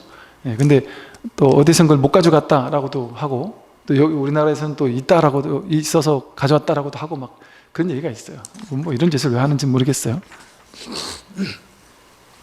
또 말씀하셨다. 내가 가고 난 뒤 70년이 지나면 두 분의 보살이 동방으로부터 올 것이다. 한 사람은 출가자이며 다른 사람은 제가자로서 이 두 분이 동시에 널리 교화를 펼치며 나의 종지를 세울 것이고 가람을 세우고 많은 법제자들을 배출하게 될 것이다 라고, 또 이것도 이제 뭐 예언하는 것처럼 이렇게 썼는데, 이것도 누구를 얘기를 하냐면요, 그 마조도일 스님과, 스님 한 사람은 마조도일을 얘기하고 제가자 한 사람은 우리가 알고 있는 그 방거사를 얘기한다 그래요. 그럼 이것도 그냥 들으시면 됩니다. 대중이 여쭈었다. 위로부터 부처님과 조사스님들께서 세상에 출현하신 이래 법이 몇 대를 전해 내려왔는지를 가르쳐 주십시오. 대사께서 말씀하셨다. 옛 부처님께서 세상에 출현하심은 무수히 많아 헤아릴 수가 없다. 이제 칠부를 그 시조로 삼으니, 그러니까 이 선의 원류를 이렇게, 우리 선은 아까 말한 것처럼 이렇게 원류가 있다. 석가모니 부처님으로부터 혹은 석가모니 부처님 이전에 과거 칠불로부터 이렇게 법이 전해 내려온 것이라, 이게 쉽게 말해 족보 있는 이 선은 족보 있는 공부다. 그러니까 그렇게 믿고 의심하지 말고 공부해라. 이건 이제 의심을 하지 않고 그냥 굳은 믿음을 가지고 공부하라고 방편으로 만들어 놓은 것들이에요. 그래서 칠부를 그 시조로 삼으니 과거 장엄겁의 비바시불, 시기불, 비사부불, 현재 현겁의 구류손불, 구나한문이불, 가섭불, 석가모니불 등이 칠불이시다. 석가모니불께서 최초의 마하가섭 존자에게 법을 전하였으며 제2조는 아난, 제3조는 상나와수, 제4조는 우바국다 하면서 쭉 내려가요. 그래가지고 제28조는 보리달마, 제29조는 해가, 30조는 승찬, 31조는 도신, 32조는 홍인이며 나는 제33조가 된다. 그래서 이제 삼삼조사, 삽삼조사 뭐 이런 식으로 표현을 하죠. 과거의 모든 조사께서는 각자 스승의 법을 이어받으셨으니 그대들도 향후 그대로 전해주어 어긋나지 않도록 하라. 이 역대 칠불이 어디 있겠어요? 석가모니 부처님이 어디 있겠어요? 또 가섭, 아난, 이 33조사가 어디 있겠어요? 이거를 이렇게 모양으로 쫓아가면, 말로 쫓아가면 그냥 역사를 거슬러서 생각을 가지고 분별을 쫓아가서 이 33가지를 분별을 만들어내야 된단 말이에요. 여기서 눈앞에서 석가모니 불이 있고 지금 눈앞에 일로 가져와야 된단 말이에요. 지금 내일로. 이 과거 칠불이 바로 지금 여기에 일이고 33조사가 지금 여기에 일이고 석가모니 부처가 지금 여기에 일인데, 이렇게 지금 이 공부하기도 바빠 죽겠는데 이런 33조사를 이렇게 만들어낸, 이건 그냥 반편으로 알면 된단 말이에요. 이게 지금 여기 내 눈앞에 와가지고 자기 일이 돼야지. 내가 내 안에서 33조사가 깨어나야지. 석가모니 부처님과 과거 칠불이 깨어나야지 되는 거지. 이렇게 뭐 족보 따지고 해야 되는 게 중요한 게 아니란 말이죠. 그냥 이 경전이라는 것은, 경전은 뭐예요? 말로 표현할 수 없는 걸 말로 하잖아요. 그러니까 필시 이거는 반드시 방편이란 말이에요. 그러니까 중생들을 꼬시기 위한 방편이란 말이에요. 그러니까 중생들이 믿을 만한 얘기를 한단 말이에요. 그게 이게 뭐 잘못됐다라는 게 아니라 중생들을 믿게 하기 위한 어떤 방편으로 이렇게 했다는 것이죠. 대사는 개원 원년 개축 8월 3일에 구근사에서 제를 마치고 여러 대중에게 말씀하셨다. 그대들은 각자의 자리에 앉아라. 내가 너희와 이별하고자 한다. 법회가 여쭈었다. 스님께서는 어떤 교법을 남기시어 후대의 어리석은 사람들로 하여금 불성을 볼 수 있도록 하겠습니까? 대사께서 말씀하셨다. 그대들은 자세히 들어라. 훗날 어리석은 사람이 만약 중생을 안다면 이것이 곧 불성이요, 만약 중생을 알지 못한다면 만겁 동안 부처를 찾아다녀도 부처를 만나기 어려울 것이다. 내가 이제 너희들에게 자기 마음의 중생을 알게 함으로써 자기 마음의 불성을 보게 하겠다. 부처를 보고자 한다면 다만 중생을 알지니 중생이 부처의 어리석을 뿐 부처가 중생의 어리석은 것은 아니다. 자기 성품을 만약 깨닫는다면 중생이 곧 부처이고 자기 성품에 어리석으면 부처가 곧 중생이다. 자기 성품이 평등하면 중생이 바로 부처이고 자기 성품이 삿되고 험하면 부처가 바로 중생이다. 너희들의 마음이 만약 험하고 왜곡되었다면 부처가 중생 가운데 있는 것이고 한 생각이 평등하고 곧으면 곧 중생이 부처를 이룬다. 중생을 안다면 이것이 곧 불성이에요. 중생심이 곧 불성이란 말이에요. 부처를 따로 알아야 되는 게 아니에요. 중생을 알아야 돼, 중생을. 이게 지금 내가 왜 중생인가? 중생은 뭐가 중생이에요? 괴로운 게 중생이에요. 그러면 내가 왜 중생인가? 내가 왜 괴로운가? 괴로움의 원인을 알면, 괴로움의 원인을 해결한다면, 괴로움의 원인을 알아서 괴로움의 원인을 해결하면 거기서 중생이 사라져요. 그럼 중생이 사라지면, 괴로움의 원인을 깨달아서 괴로움이 사라지면 중생이 사라지잖아요. 중생이 사라지면 그게 부처지. 그러니까 따로 부처를 배울 건 없어요. 부처는 100% 드러나 있어요. 중생을 알면 된단 말이에요. 중생. 내가 왜 중생인지, 왜 이렇게 중생이 됐는지, 왜 이렇게 번뇌망상과 분별망상과 괴로움이 시작됐는지, 이 중생을 알면 거기 법이 드러난다. 부처를 알게 되는 것이지 따로 알아야 될 부처는 따로 없습니다. 내 마음이 스스로 있는 부처이고 자기의 부처가 곧 참된 부처이니 스스로에게 만약 부처의 마음이 없다면 어느 곳에서 참된 부처를 구하겠는가? 너희들 자신의 마음이 곧 부처이니 다시는 여우같이 의심하지 마라. 자기가 참된 부처예요. 자기가 부처가 아니라면 어느 곳에서 또 찾을 겁니까? 그러니까 너희들 자신의 마음이 곧 부처이니 다시는 여우같이 의심하지 마라. 내가 지금 쓰고 있는 이 마음이 부처란 말이에요. 이 마음이. 바깥에는 한 물건도 세울 수 없으니 모든 것은 본래 마음이 수만 가지 종류의 현실을 만들어낸 것이다. 바깥에 한 물건도 세울 게 없어요. 모든 건 다 자기 마음이 현실을 만들어낸 거예요. 마음 하나가 세상을 만들어냈어요. 그러니까 여러분 눈에 보이는 세계, 그런 세계 없습니다. 그건 내가 만드는 거예요. 그러므로 경전에 이르기를 마음이 생기면 온갖 종류의 현실이 생겨나고 마음이 사라지면 온갖 종류의 현실이 사라진다고 한 것이다. 내가 이제 한 개송을 남기고 너희들과 이별하려 한다. 개송은 이름하여 자성진불계이다. 후세의 사람들이 이 개송의 뜻을 알아서 스스로 본래 마음을 본다면 스스로 불성을 이룰 것이니 개송은 이러하다. 진여 자성이 곧 참된 부처이고 사견과 삼독이 곧 마왕이다. 삿되고 어리석을 때는 마왕이 집에 있는 것이고 정견이 서 있을 때는 부처가 방에 있는 것이다. 성품 가운데 사견과 삼독이 생기면 곧바로 마왕이 집에 와서 머물고 정견으로 스스로 삼독심을 제거하면 마왕이 부처로 변하여 참되어 거짓이 없다. 법신과 보신과 화신, 세 몸이 본래 한 몸이니 만약 성품 가운데 능히 스스로 본다면 곧바로 성불이요 깨달음의 원인이다. 본래 화신으로부터 청정한 성품이 생기고 청정한 성품은 늘 화신 가운데 항상 있다. 성품이 화신으로 하여금 바른 도를 행하게 하면 당장에 원만하고 참되어 다함이 없다. 음란한 성품이 본래 청정한 성품에서 나왔으니 음란한 함을 없애면 곧바로 청정한 성품의 몸이다. 성품 가운데서 각자 스스로 오욕을 여의면 견성의 찰나가 곧장 참이 된다. 금생에 만약 돈교문을 만난다면 문득 자성을 깨달아 세존을 친견할 것이다. 만약 수행하여 부처가 되기를 구한다면 어느 곳에서 참됨을 구할지 알 수 없다. 만약 마음 가운데에서 스스로 참됨을 볼 수 있다면 참됨이 있는 것이 곧 성불의 원인이 된다. 자성을 보지 못하고 바깥에서 부처를 찾으면 일으키는 마음마다 모두 어리석을 것이다. 돈교 법문을 이미 이렇게 남겼으니 세상 사람들을 구원하려거든 모름지기 스스로 닦아라. 앞으로 도를 배우려는 이들에게 알리오니 이러한 견해마저 짓지 않는다면 크게 쉬리라. 그냥 지금까지 공부하신 것을 아마 오셨을 때는 충분히 그냥 평이한 그런 이야기라고 생각돼서 넘어가겠습니다. 대사께서 개송을 다 설하시고 나서 말씀하셨다. 너희들은 잘 있거라. 내가 인멸한 뒤에 세속의 정으로 슬퍼하여 울지 마라. 다른 사람의 조문을 받거나 상복을 입거나 한다면 나의 제자가 아니며 참된 법도 아니다.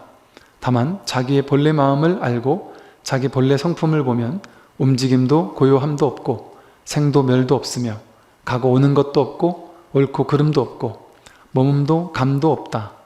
너희들의 마음이 어리석어 내 뜻을 알지 못할까 걱정되어 이제 다시 너희들에게 부족하니 너희는 꼭 견성하도록 하라. 내가 인멸한 다음에 이것에 의지하여 수행하면 내가 있을 때와 같겠지만 만약 내 가르침을 어긴다면 설사 내가 세상에 있더라도 아무런 이익이 없을 것이다. 다시 개송으로 말씀하셨다.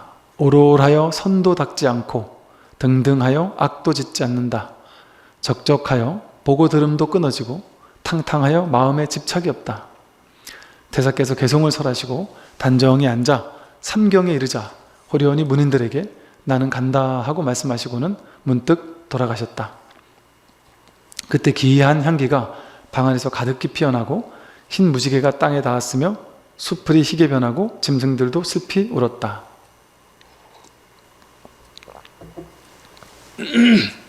11월 광주, 소주, 신주 3군의 관료와 문인과 출가와 제가자가 대사의 진신을 다투며 모셔가려 하여 갈 곳을 정하지 못했다. 이에 향을 사르며 기도하기를 향연기가 가리키는 곳이 대사께서 돌아가실 곳입니다 하니 이때 향연기가 곧바로 조계를 향했다.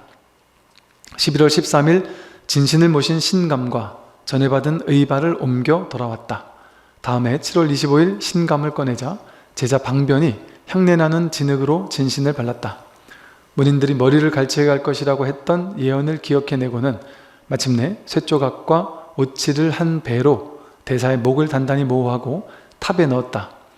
호련히 탑 안에서 흰 빛이 나타나 곧장 하늘로 치솟았다가 3일이 지나서야 사라졌다. 소주 자사가 조정에 알리고 명을 받들어 비석을 세우고 대사의 도행을 기록하였다. 대사의 춘추는 76세, 그러니까 76세에 돌아가셨어요.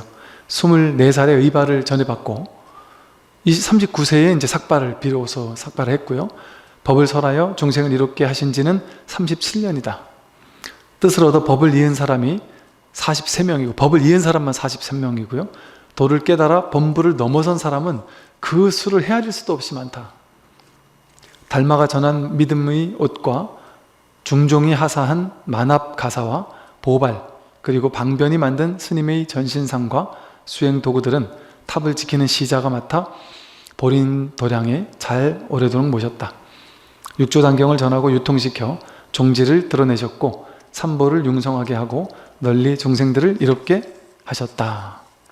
네, 하면서 이제 육조단경이 이제 끝이 났습니다. 마지막에 너무 좀 이렇게 빠르게 읽은 감은 있지만 마지막은 아마 뭐 별로 이렇게 공부에 대한 내용보다도 또 앞에 나왔던 것에 대한 뭐 약간의 복습 내지는 또 이제 그냥 평이한 이야기들이라서 그냥 이렇게 읽어도 뭐 되지 않을까 하는 생각이 들었고요. 그동안 이게 한 9개월 했나 모르겠네요. 12개월을 했나 뭐 얼마를 했는지는 한 1년 가까이 한 것 같은 느낌이 들어요. 오랜 세월 동안 육조단경을 그래도 같이 이렇게 공부할 수 있어서 저도 이제 다시 한번 이렇게 쭉 볼 수 있어서 좋았고, 정말 이게 육조단경이 왜 이렇게 선을 이제 이게 혁명과도 같은 책이거든요. 어찌 보면 불교 역사 속에서는. 왜냐하면 지금 선 말고는 깨닫게 해준다라는 문화가 있습니까? 부처님께서 와서 법을 설하신 이후로 깨닫게 해준다라는 법이 수행이 있나요? 공부가 있나요? 없어요. 인류 역사 속에 없어요. 깨닫게 해준다라는 건. 딱 요 육조단경을 통해서 육조단경의 수많은 어떤 제자들, 또 이제 육조, 초조 달마부터 육조까지의 어떤 이런 분들을 통해서 이렇게 법이 전해져서 이 선이라는 어떤 질러갈 수 있는 도노의 길이 이렇게 꼽힐 수 있었던 그런 어떤 분기점이 된 책이 바로 육조단경이고요. 이 육조단경을 육조 스님이 설하고 그 밑에 이제 제자들이 아주 걸출했던 제자들이 많았죠. 그 가운데 이제 그 남학회양이나 뭐 이런 스님들이 남학회양 밑에 마조도일이 있었고요. 또 뭐 마조도일 밑에 뭐 백장이나 뭐 이게 여러 어떤 제자들이 있었고, 그러면서 이제 그 마조의 이제 육조 스님 후대쯤 돼서 그 이후쯤이 내려가면서 이제 마조의 법이, 이 육조 스님의 어떤 법이 조금 더 이제 활발하게 이제 직진심의 법이 피어나면서 아주 그 말 그대로 강호 재현의 무수히 많은 스님들이 법을 곳곳에서 펴고 있던 그 당시, 그때 이제 어떤 일이 또 일어났냐면 초조 달마 있잖아요.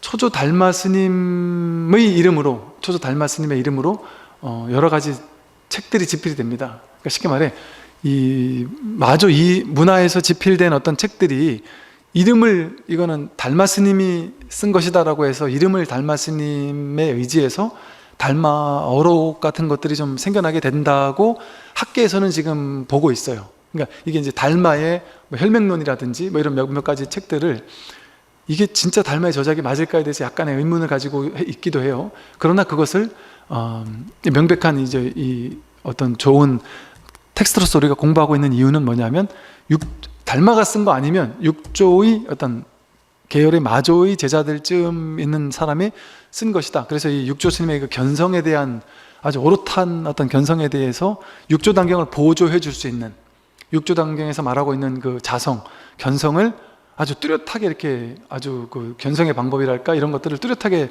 아주 보다 선명하게 보여줄 수 있는 어떤 그런 좋은 책이란 말이죠. 그래서 오히려 육조단경을 공부하고 나서 그 다음에 공부하기 아주 좋은 책이 바로 달마의 혈맹론 같은 책입니다. 그래서 이제 다음 주부터는, 이제 12월부터는 달마 혈맹론을 가지고 이렇게 이 육조단경에서 미처 다 하지 못한 견성 관련된 또 이야기들에 얼마나 이렇게 좀 구체적이고 자세하게 나와 있는지를 보도록 하겠고요. 그래서 이제 많은 우리나라 큰 스님들 중에도 이렇게 제일 많이 공부하고 가르쳤던 것이 이제 육조단경하고 달마 혈맹론이 많았던 것 같아요. 그래서 이 달마 혈맹론을 보면서 이제 공부를 좀 해보도록 그렇게 이제 또 하겠습니다. 예, 그동안 들어주시느라고 수고 많으셨습니다. 감사합니다. 안녕하십시오.